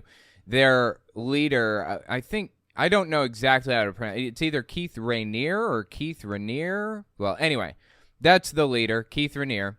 And he would do some absolutely horrific, messed up stuff to the women in the group. He would brand them and stuff. Like, the things that he did were illegal and evil and wrong and disgusting. And it had some really famous people in it, similar to Scientology. Like, Tom Cruise is like Scientology's spokesman or whatever you want to call it. Well, there were a lot of really famous people in NXIVM, too. It's spelled NXIVM, by the by. NXIVM. It's pronounced NXIVM. So anyways, the guy there was somebody from Smallville that was in NXIVM. I don't remember who it was or what their name was. Anyway, yeah, Keith Rainier was arrested and charged and is sitting in jail, to my knowledge, up to this moment. This is not a global plot by worldwide child mistreatment people, like child mistreatment puppet masters that are out to get all of the kids or whatever. This was just some random nutter butter group that did absolutely nutter butter stuff that set out to take advantage of certain people. It was an isolated incident. And there were some famous people in the group, as these types of groups attempt to go after, just like Scientology with Tom Cruise. So NXIVM is not evidence of a global child mistreatment ring or whatever by the elites, by the Soroses of the world and of the, whoever. It's just nonsense, all of it. So her justification for the belief that there's a global ring at the very top of elites who are mistreating children is the NXIVM cult. Okay, go on. This is what they've been doing, and you're finding the Senator Kirsten Gillibrand, who declined that she even knew her father was even involved, even though he was heavily involved, along with his wife. Well, I mean, I don't know anything about this situation, but yeah, of course, this group is going to try to bring in as many famous and influential people as possible. Jehovah's Witnesses do the same thing. Any cult has an interest in bringing in famous and influential people. You know, Jehovah's Witnesses brought in Prince. They had the Jackson 5, Michael Jackson, for a while. I don't think they specifically sought them out, but NXIVM and Scientology most definitely sought out famous and influential people. Tom Cruise, Kirstie Alley, I mean, the list goes on. It's a big list, okay? It's a big list. John Travolta and others. Of course, NXIVM was doing the same thing. And of course, they were caught. Some senators and stuff were caught. That's not evidence of some gigantic ring of people at the very top of society that are controlling everything. That's absurd. In this NXIVM sex cult, which has ties directly to the Clinton campaign. Oh, wow. Okay. NXIVM has ties to Hillary Clinton. All right. That's news to me. So this is just, again, that crack in the Pandora's box for, I think, our federal government and everybody that's been involved in horrible stuff like this, just like Harvey Weinstein was to Hollywood. You're going to see NXIVM and the Gillibrand connection to the Hillary Clinton, and then the big government is all right there. And Right Wing Watch, when I tweeted this out, I went to tag them, and they wouldn't come up. So I looked up what their Twitter handle was. And then I realized, oops, they blocked me. Yeah, because you're a nutcase. Like, nobody wants you harassing them. Obviously, that's what the block button is for, so you don't harass people. But for what it's worth, Right Wing Watch does cover her, and that's a good thing. I think they need to show the things that she says. I feel that that's very important. She's a public figure. She's not just some nobody. She owns a TV show called The Steel Truth. I think it's on Right Side Broadcasting Network, RSBN, or maybe it's on Newsmax. I don't even know what it's on. Anyway, she's very influential, and you can see how she's spinning up these crazy narratives and these absolutely absurd and unhinged connections between quote-unquote elites that are taking advantage of children and absolutely nothing, right? NXIVM was a cult that existed at a certain point in time that was doing some really horrific, messed up stuff. The leader was arrested and charged and sentenced, and I believe is now in jail, to my knowledge, unless he got out. And he was never, like, part of Hillary Clinton's campaign or whatever. Like, this is insane. I mean, let me show you just how insane this person gets. Again, she got into the sovereign citizen movement, which we'll get into in a minute. I'll explain it if you're unfamiliar. Listen to this. Late April 2020. I love going back and looking at some of the older stuff that these people say, because it's been proven unequivocally wrong over and over and over again. And they love to just pretend they never said it. Well, guess what? I've got a mind like an elephant, and I'm going to pull this stuff up and parade it all over the place. Let's listen to this. Late April 2020. That escalator ride has been a very dramatic moment for millions of people. Escalator ride. She's referring to Donald Trump coming down the escalator at Trump Tower, preparing to announce that he's running for president, or announcing it, or whatever. So she says it was like a special moment for people, okay? That escalator ride has been a very dramatic moment for millions of people. Dramatic. We say, I recall he and Melania coming down. Of course, who can forget how beautiful she was in her white outfit that day? I forgot it. I don't even know what she looked like that day. So, yeah.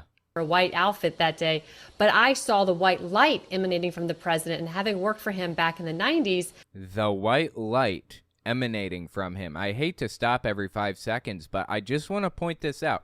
She says that when Donald Trump walked down the golden escalator to announce that he's running for president 2016, there was a white light emanating from him. Seriously. She is one of many that believe that he is a messiah. And here's just another piece of evidence. A white light emanating from him as he went down this escalator. That is insane.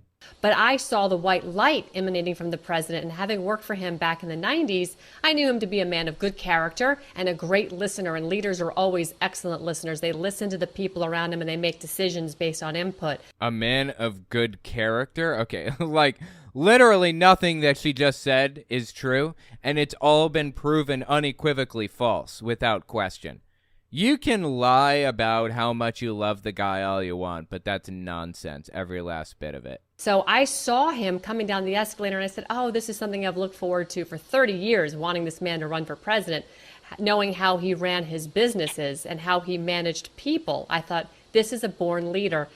No, that's funny. He said that when he got into government, he was going to pick the right people because he knows how to pick people. And then he just kept firing person after person after person and saying they were terrible, they're idiots, they're wrong, they're stupid, they're awful, they don't know what they're doing. That's what Donald Trump did, you know? He kept firing people and blaming the people that he fired. Your ass picked him out! So what do you expect from me here? Who do you think I'm gonna blame? It's the person that picked him. I thought you're supposed to be some magical businessman that knew exactly how to pick somebody out that could do a job correctly. What happened? What happened to all that? It was a lie all along. Donald Trump was a scam artist from the start and had his reputation rehabilitated from scam artist scumbag to genius businessman by The Apprentice. And this woman right here literally believes him to be the Messiah. This is sad. This is just straight up sad. Managed people. I thought, this is a born leader. But there was something different that day. I saw this white light sort of coming around the president, and I said, that is the hand of Christ. That is God working through this man. A white light emanating around him. This is God working through this man. She believes him to be the Messiah, straight up. This is insane. This is unhinged from reality. She needs mental help if she really believes this. Seriously. I'm not saying this in jest. I'm not saying this to be mean or to make a joke or any of this stuff. She needs mental help if she thinks that Donald Trump is the Messiah, which she does. She's not the only one either. There's a whole movement of famous pastors, Shane Vaughn being one of them, that believes Donald Trump to be the Messiah. Dead serious. You don't believe me? Let me show you. Donald Trump carries the prophetic seal of the calling of God. He is Joseph. If you are anointed by Yahweh, which he claims Donald Trump is anointed by Yahweh. That's what he just said. He says he is Joseph. He has the anointing of God. For a specific plan and purpose, you are a Messiah. Got to give the audience a second here. Yeshua was the Messiah of mankind, but Donald Trump is the Messiah of America. Now, there's a whole big, complicated belief system surrounding this about how there were 12 tribes of Israel, you know, Asher and Judah and Reuben and Levi and so on and so forth. And Shane Vaughn has very much pioneered the whole belief system. Again, he's a televangelist. He's pioneered the belief system that middle, Donald Trump is a descendant of the tribes of Israel, which makes him Jewish. And as a Jewish person who took political control of a country, basically, that has an anointing with God or like a connection with God or whatever, that makes Donald Trump the Son of Man. That makes him like the new Messiah. That's the idea. That's the claim. It's complicated. It's a whole complicated belief system, and they have their little weird justifications, and they can refer back to the Bible for all of this stuff. And for the things that they can't refer back to the Bible for, they just claim prophecy. Yeah, God prophesied it to me. I mean, this guy is like not as influential as Shane Vaughn, but I just want to show that there really is a movement behind this whole thing. This is from 2022, mid-April. Guy is Jovan Pulitzer. I think that's his name. Jovan Pulitzer. And he was involved with the audit, the Arizona vote audit, that when they were auditing the votes, they were checking the ballots for bamboo fibers to see if China sent in fake. God, it's crazy. Anyway. He was involved with that, you know, the one that turned up more votes for Joe Biden than previously known. Anyways, Jovan Pulitzer talking to, as a matter of fact, Ann Vandersteel on The Steel Truth, I believe. Listen to what he said here. I'm going to give you a name of somebody. You come back and give me one name or one descriptive word. Trump. Don't take this wrong. But remember, I'm Jewish, and a Messiah is, in Judaism, is a person who would bring the one true God of Abraham, Isaac, and Jacob to the world. A Messiah means a great leader, a great prophet. I believe that Donald J. Trump is a Messiah for what's called the New Jerusalem, which is the United States of America. He was it, and he opened everybody's eyes. That's the only way I could describe him. He's a prophecy fulfilled. That's absolutely unhinged from reality. And as a matter of fact, that's one of the clips that I usually show to prove that there's a real movement of people out there that believe that Donald Trump is a Messiah. I didn't even realize that that was with Ann Vandersteel on the left. I was focused on the guy on the right. I can't, that couldn't have worked out more perfectly. But for what it's worth, Ann Vandersteel has actually taken a QAnon oath, too. I don't know if you guys are familiar with this.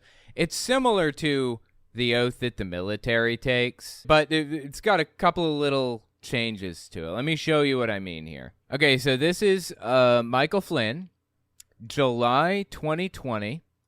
This is about 3 years after QAnon really became a thing. It was 3 years after QAnon came into existence. But 2020 is when QAnon really took off. They used a series of memes to gain attention. They used the hashtag #SaveTheChildren, hashtag #SaveTheChildren. And they would put QAnon memes in the hashtag #SaveTheChildren. They'd put that hashtag in the meme and everything. And who doesn't want to save the children? Of course, there were no children to be saved. Like, QAnon lives in a fever dream where children are like under attack 24/7. Anyway, that's neither here nor there. So 2020, QAnon's on the rise. Michael Flynn, guy right in the middle, used to be, I think, Trump's defense secretary. He was also Obama's defense secretary. He was charged with, what was he charged with? Let me look this up. Okay, Michael Flynn was charged and pleaded guilty to one felony count of willfully and knowingly making materially false statements and omissions to the FBI. So basically what happened in a nutshell, Russia attacks Ukraine in 2014. They attacked Crimea. They wanted to take Crimea, right? So Russia goes in. They take Crimea. They sent their soldiers in to take it. And Obama places sanctions on Russia, condemns them, says you can't do that, this is wrong, they're a sovereign country, and so on and so forth, right? Well, Russia didn't do a thing when they were sanctioned. They didn't say a word, they didn't do anything, they just went about their day. And Obama was like, that's not like Russia.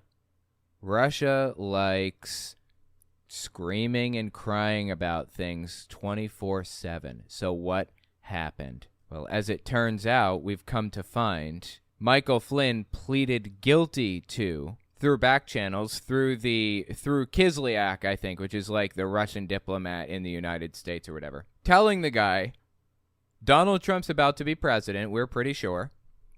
Don't do anything until after the election. Just hang out and wait.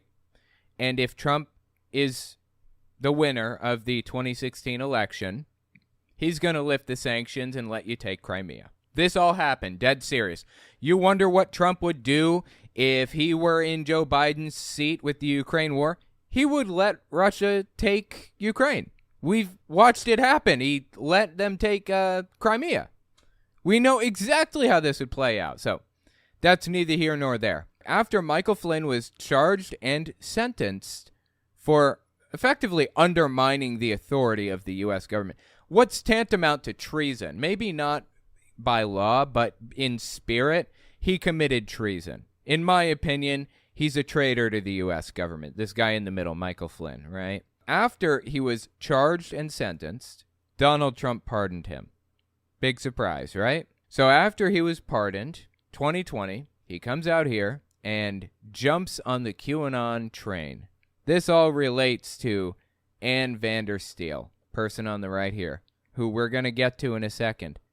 But let me show you the QAnon oath that Michael Flynn and his family took. Again, it's slightly different than the oath that the U.S. military takes, or that, you know, a police officer takes, or whatever, any other government official. It's different from government officials' oaths by just a little bit. One of the ways it's different is, at the end, they say, where we go one, we go all. Kind of a nonsensical statement that came from a movie that came out in the 80s or the 90s or something. And it's a little signal, you know? It's just a little signal to other QAnoners that you're in on it too. You're with them with this whole thing. So listen to Michael Flynn give his QAnon oath, and then we're going to get back to Ann Vandersteel.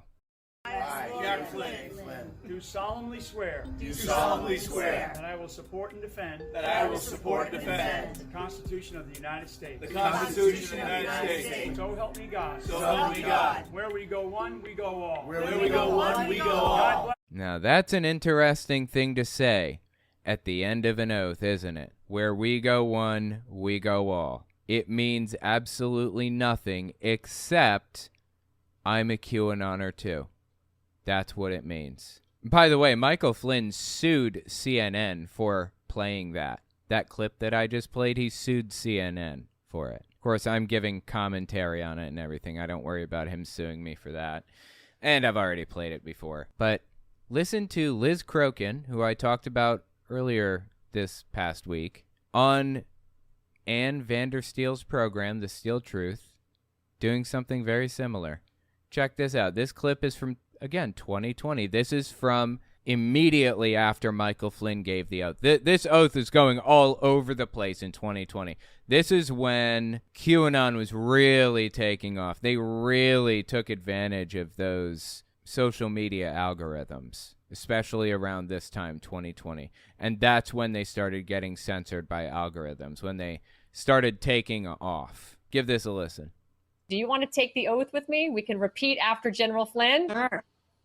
Or do we have it written down somewhere where I can read it? We have it queued up. We can put the video up, and we just have to hold our hands up like this, and we'll just follow General Flynn and repeat after him. Again, you want to take an oath to the U.S. government? Don't know why you would.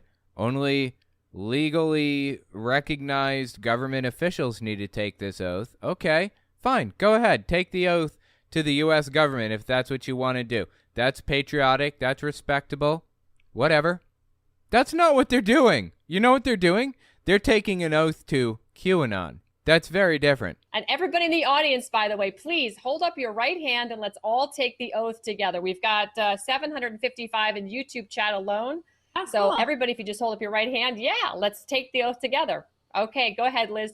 Cue the video. Yep. So I usually get somewhere in the vicinity of 800 people on my podcast when I stream. I used to get closer to 1,500 or 2,000 or something, but, you know, live streams go up and down, and lately my channel hasn't really gotten as many live viewers as it used to. Who knows why? It happens. It's not that big of a deal. But just to give a little bit of context, that's roughly how many I get on my Fireside chat channel with like 100,000 subbies is 800 live viewers, give or take. So that's what she's talking about. Jack Flynn, do solemnly swear. Do solemnly swear. Okay. That I will support and defend. That I will support and defend. The Constitution of the United States. Foreign and domestic. Against enemies, both foreign and domestic. And allegiance to the same. And I will bear true faith and allegiance to the same. This obligation. Dude, Liz Crokin on the left has no idea what's going on, can't understand a word she's saying, and is doing her damnedest to say the oath alongside Ann Vandersteel and Flynn here, but it's just not working out. Freely. That I take this obligation freely. Without any mental reservation. Or purpose of evasion. A purpose of evasion. Like, she's not even saying it, right? And faithfully. And that I will well and faithfully discharge the duties on which I am about to enter. Of the office of which I'm about to enter. So help me God. So help me God. Where we go all. Where we go one, we go all. God bless America. God bless America. Okay, now here's where it gets interesting. If you notice at the end, they said, the obligations of the office I'm about to enter. Where we go one, we go all. What office are these people entering, right? There is no office. They haven't been invited to be a Secretary of State or an Attorney General or, you know, a General of the Army or Air Force or whatever. No, what are they, like, what office are they entering? You know what office it is? Digital soldiers. They've become digital soldiers. That's what they call themselves. QAnonners call themselves digital soldiers, and they're people who go in and act like trolls everywhere they can and spread Hillary Clinton, you know, email memes, buttery mail memes, basically. Buttery mails, you know? That's all they talk about, buttery mails, 24/7. It's like, it's a problem. This is a risky thing to type on a live stream, buttery mails. Here you go, buttery males. Males that are buttering themselves up. Buttery males. That's all QAnonners talk or think about. 24/7, buttery males. That's it. And it's incessant. Okay? I can't stand it. Anyway, so let me get to the point here. Ann Vandersteel took the QAnon oath to declare herself a digital soldier, right? Well, she's taken a step beyond that. That was all the way back in 2020, July 2020. Now we're past this now, but this clip is from mid-January 2022. I accidentally misspelled January. Please forgive me. I put a lot of work into making sure I get the dates on these correct. So mid-January 2022, she decides to go down the sovereign citizen route. Now, if you don't know what a sovereign citizen is, it's really, really common among Qanonners, among right-wing extremists, libertarians, things like that. The idea is they don't believe they are subject to U.S. laws or U.S. anything. They don't believe they have to pay taxes. They don't believe they need a driver's license. They don't believe that they need anything. Actually, there's a video. Hang on. Okay, let's just watch this short interaction between a sovereign citizen and a police officer, just to give you an idea of the kind of stupid shit that they say. Just, this woman was just pulled over by a police officer. Give this a listen. Young lady, Officer Banks, Golf Breeze Police Department. I'm pulling you over. You're doing 54 and a 35. Any reason for that speed tonight? Where's the 35? Before you got off the bridge, and it was who just came off the bridge. All this is 35. So she's going like 55 and a 35, basically 20 miles an hour over the speed limit. That's a lot. I was going 40, I thought. No. She says, I was going 40, I thought. You got your license, registration, proof of insurance. You don't have to have a license to drive a car. Yes. Uh-oh, you don't have to have a license to drive a car. It's starting. You got your license, registration, proof of insurance. You don't have to have a license to drive a car. Yes, you do. You do not. 15-7, 41 with me. Ma'am, step out the vehicle.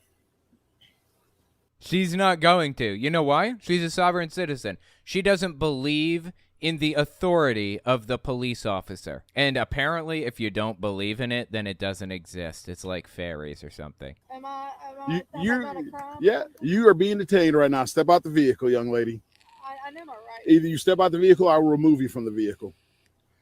I know my rights. Yeah, this is a really common refrain from sovereign citizens. I know my rights. Inevitably, sovereign citizens will end up in jail because they do things like this. They refuse to get a driver's license, or if they have one, they refuse to turn it over to a cop. Despite driving a vehicle, they refuse to pay taxes. They refuse to anything at all. They refuse to cooperate with the state in any way, shape, or form. Unfortunately, we live in a society, and that society provides a lot for us, like the roads she's driving on. She has to pay taxes so that the roads can be built and maintained that she's driving on right now. She has to have a license that proves that she knows how to drive a car, that she's even capable of doing so. Sorry, you're a sovereign citizen, you're a fool. Like, we live in a society, and we have to follow society's rules. That's just what it is. 15-7, sovereign supervisor, sovereign citizen. You need to get your supervisor down here right now, she says. No, you need to step out the vehicle right now. Young lady, step out the vehicle. Step out the vehicle. Last time I'm going to ask you. I'm going to ask, and then I'm going to make you step out the vehicle. This cop is being, if it had been anybody else, he would have not opened the door, grabbed them by the throat, and dragged them out the window. I would be willing to bet. The vehicle right now. You are going to get me a supervisor out here right now. That's fine. I know my rights. What right is that? Obviously, she doesn't know anything about rights. I do not have to have a driver's license to drive a car.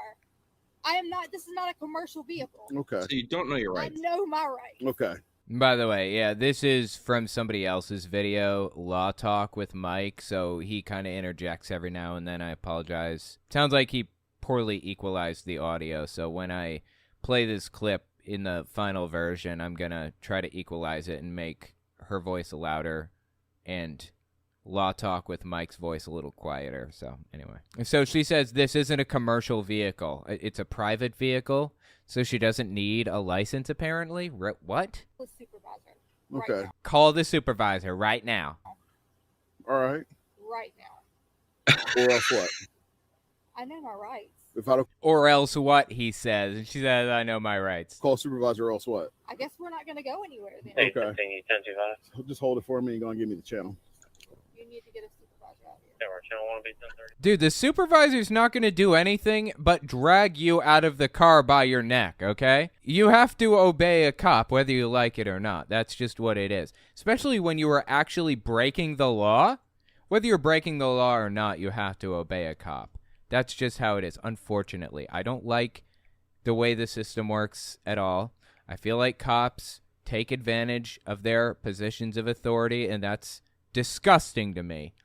But you have to follow the laws, and you have to listen to police officers. You have to do what they tell you to do. basically, if you're being detained particularly, and she is. If you're not being detained, what you should do is you should say to the cop, am I being detained? If they say yes, you say, for what? If they tell you for what, you say, I want a lawyer. That's it. If they say anything other than, yes, you're being detained, then you say, like, if they say, no, you're not being detained, or if they ask you what you were doing or whatever, you just ask the question again. Am I being detained? Am I free to go? Am I being detained? Am I free to go? Just keep repeating those questions over and over and over again until you get a yes to one of them. If you're not being detained, then they have no right to hold you there and you are free to go. But if you walk away from a cop when he believes that he's detaining you, whether it's legal or not, it's a quick way to start a really ugly altercation with a cop and end up with a bullet in the back. So just be aware that cops have guns and they like to aim them at people, and everybody in the police department likes to defend them when, you know, things get dicey for them. So, am I being detained? Am I free to go? What am I being detained for? I want a lawyer. Those are the only 4 things you should ever say to a cop. Ever. So anyways, the point is that's a sovereign citizen. That's what they do. And this woman right here, Vandersteel, she's decided she's a sovereign citizen now. Listen to what she has to say here. This is mid-January 2022. I decided to become an American state national. Joe, you've heard me talk about. Ooh, American state national. That means sovereign citizen. That's code for sovereign citizen. She's going to be one of these Karens on the side of the road saying, this isn't a commercial vehicle. I don't need a license to drive this car. I love it, dude. I hope that happens to her one day. I so hope it happens. Joe, you've heard me talk about this a little bit on the Health and Freedom Tour, but I decided that the 14th Amendment citizenship, the federal citizenship of a bankrupt corporate entity known as the United States. You know, there's a lot of things people may or may not understand. That some people have heard about the Act of 1871 and all this stuff. The truth of the matter is, oh boy, now this is getting complicated. This is another QAnon conspiracy that I want to explain. This video's already getting pretty long, but I'm going to explain this QAnon conspiracy. So everything that she just said, let me just wrap it up in a nutshell for you, okay? Back in the 1860s, when the United States split into the Confederacy and the Union, I think 1865 is when it rejoined. The Union reabsorbed the Confederacy, right? And the QAnon/sovereign citizen claim is that after they rejoined, the government that kind of rejoined together like that wasn't the U.S. government. It was the corporation of the United States. So it was a company, basically, that created and formed a new government. The real U.S. government hasn't had a president since, I think, Ulysses S. Grant. Was he the one that was in control when the Confederacy, like, rejoined with the Union? I don't remember. So there have been, like, 17 presidents or something like that in their mind, rather than 46. And the claim is, I mean, this is deep lore. Oh my God. The claim is that any law that was passed after Reconstruction, after the Confederacy and the Union rejoined, is null and void. Any changes to the Constitution that were made after that point are null and void. And one of the changes that was made after Reconstruction, after 1865 or whatever it was Inauguration Day was changed. It was changed from March 4th to January 20th. So these people, these sovereign citizens, these QAnonner types, believed that Donald Trump was going to be, I don't know, the 18th president or whatever it is. I don't remember exactly how many. He was going to be the next president in line of the real United States government. The first president in like 150-something years, basically. And he was going to be inaugurated on March 4th. And there was this huge, like, movement of all of these pastors and QAnonners and nutterbutters of all different sorts coming out of the woodwork on March 4th or before March 4th, ordering Trump into the White House. If he just walks into the White House, God will supernaturally push things out of the way. He just has to walk in, sit down at the resolute desk, and take authority, and everybody will defend him, and God will defend him, and that'll be the end of it. He has been inaugurated in heaven on March 4th. That's the claim. And we got bizarre videos like this right here, early March 2021. This is right before March 4th. Kat Kerr, televangelist. Right now, I declare and I call forth our president to take his rightful place, Trump, to come forth right now, step into your destiny that God gave you, called you, appointed you, and anointed you for this time to declare over America, to help America. This is his choice, and we call you forth right now in the name of Jesus Christ, who is with you, who will always be with you. The people are with you. The prophets of God are with you. The military is with you. So come forth, step into your destiny now. Saith the Lord. Sorry, I've heard this so many times, I think it's funny. She's saying that this came from God. This message came from God. Early March, before March 4th, she ordered Donald Trump into the White House as one of God's people, as one of God's prophets. She was using God's voice to order Donald Trump to sit down at the resolute desk, kick Biden's ass out, sit down there, and take authority as the president. Because of that whole mess about Reconstruction, the U.S. corporation, and sovereign citizen, blah, blah, blah, blah, all of it. Saith the Lord. I mean, absolutely absurd on every level. So anyway, sorry, that required a little bit of explanation what she was saying here. So that's what she meant when she said all that. Let's start from this clip, or let's start from the beginning with this clip. Listen again. I decided to become an American state national. Joe, you've heard me talk about this a little bit on the Health and Freedom Tour, but I decided that the 14th Amendment citizenship, the federal citizenship of a bankrupt corporate entity known as the United States. Right. Bankrupt corporate entity known as the U.S.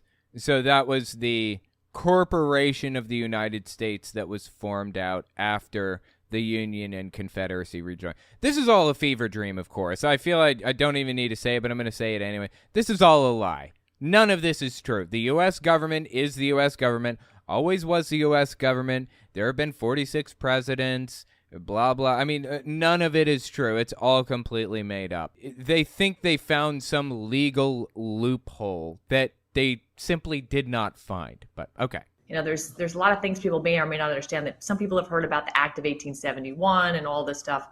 Yeah, that's what she's talking about, Act of 1871. The truth of the matter is there is a United States, and the federal government is part of a municipal, a corporate entity that was part of Washington, D.C., that was only supposed to be Washington, D.C. 10 square. No. It's completely made up. Like, she has no idea what she's talking about. She is repeating QAnon talking points right now that don't make any sense. Washington, D.C., that was only supposed to be Washington, D.C. 10 square miles. But the 14th Amendment basically hijacked all of the state's sovereignty and made anybody who opted into Social Security a 14th Amendment federal citizen. Therefore, you've exchanged your God-given rights, your Bill of Rights, and you've exchanged them for government privileges, the privilege to get welfare, the privilege to get student loans, to get Social Security, to get health care, all this stuff that our Constitution... So you don't have to pay Social Security? You don't have to pay Social Security anymore? You don't have to pay FICA? I don't pay Social Security. I don't have to pay into it anymore. I don't have to pay income taxes, personal income taxes anymore, because... Can you get all your money out that you put in? Yes, you can. I put a lot of money in. Yeah. I put a lot of money into the system over the last 25 years. Yes, you can, Joe. Yes, you can. You get anything you put in, you get out. You get out. Ooh, boy. They are in for a rude awakening. I can tell you that much right now. That is not how it works. There is this conspiracy theory going around that if you don't pay taxes the first time you pay your taxes, you are basically signing an agreement that you will pay taxes moving forward. and you're kind of locked into it. But if you never do pay taxes, you just don't have to pay taxes. That's nonsense. That's not true, okay? You live in a society, you live under the purview of the United States government. You have to pay taxes. You have to pay FICA taxes. You have to pay Social Security. You have to pay your student loans and your Medicare and your Medicaid and your all of it. You have to. And if you don't, you know what's coming next? The IRS is coming after your ass. They will send you a bill, and they will not be favorable with the bill that they send you. They're going to give you the least charitable interpretation of what they think you owe. And if you don't pay it, they'll put your ass in jail. That's how it works. So go ahead, Ann. Go ahead, Max McGuire, Joe Altman, the two names on here. Go ahead. I'm more than happy to see you not pay your FICA taxes or your income taxes or your whatevers. Go ahead. You know what? Fire your accounting department. That works for me. Go ahead. We'll see how that works out. So anyway, this woman here, Ann Vandersteel, you may not have heard of her, but she is extremely influential in this movement and has been for a long time. She knows like everybody. That's why I want to cover her. And she has gone down some really, really weird rabbit holes. And to be perfectly honest, I am deeply entertained by the rabbit holes she's gone down. Oh my God. She even said stuff that I wasn't even aware of, like dog whistles and like little messages and stuff that I had never even heard of. I'm here for every second of it, dude. I love it. I love it to death. So anyways, yeah, let me know what you think about Ann Vandersteel. I just got, it's crazy. All right, let me know what you think in the comments. That's all I've got for you. If you like what I do and you want to see me continue to do it, don't forget to check me out on Patreon. And take a look at my YouTube channels. Owen Morgan, where I talk about religious issues. Telltale Fireside Chat, where I talk about politics. Telltale Unfiltered, where I do long-form breakdowns of stuff like this. And Telltale Reads, where I read books by televangelists and others. I release everything in parts, but every part stands independently of the last. So you can jump in anywhere and I'll make sure it makes sense. You can find some ad-free, uncensored, complete versions of all my videos on my website, owenmorgan.com. And while you're there, don't forget to sign up for my email list to get early access to everything. All links are in the description. Okay, thanks for watching, guys.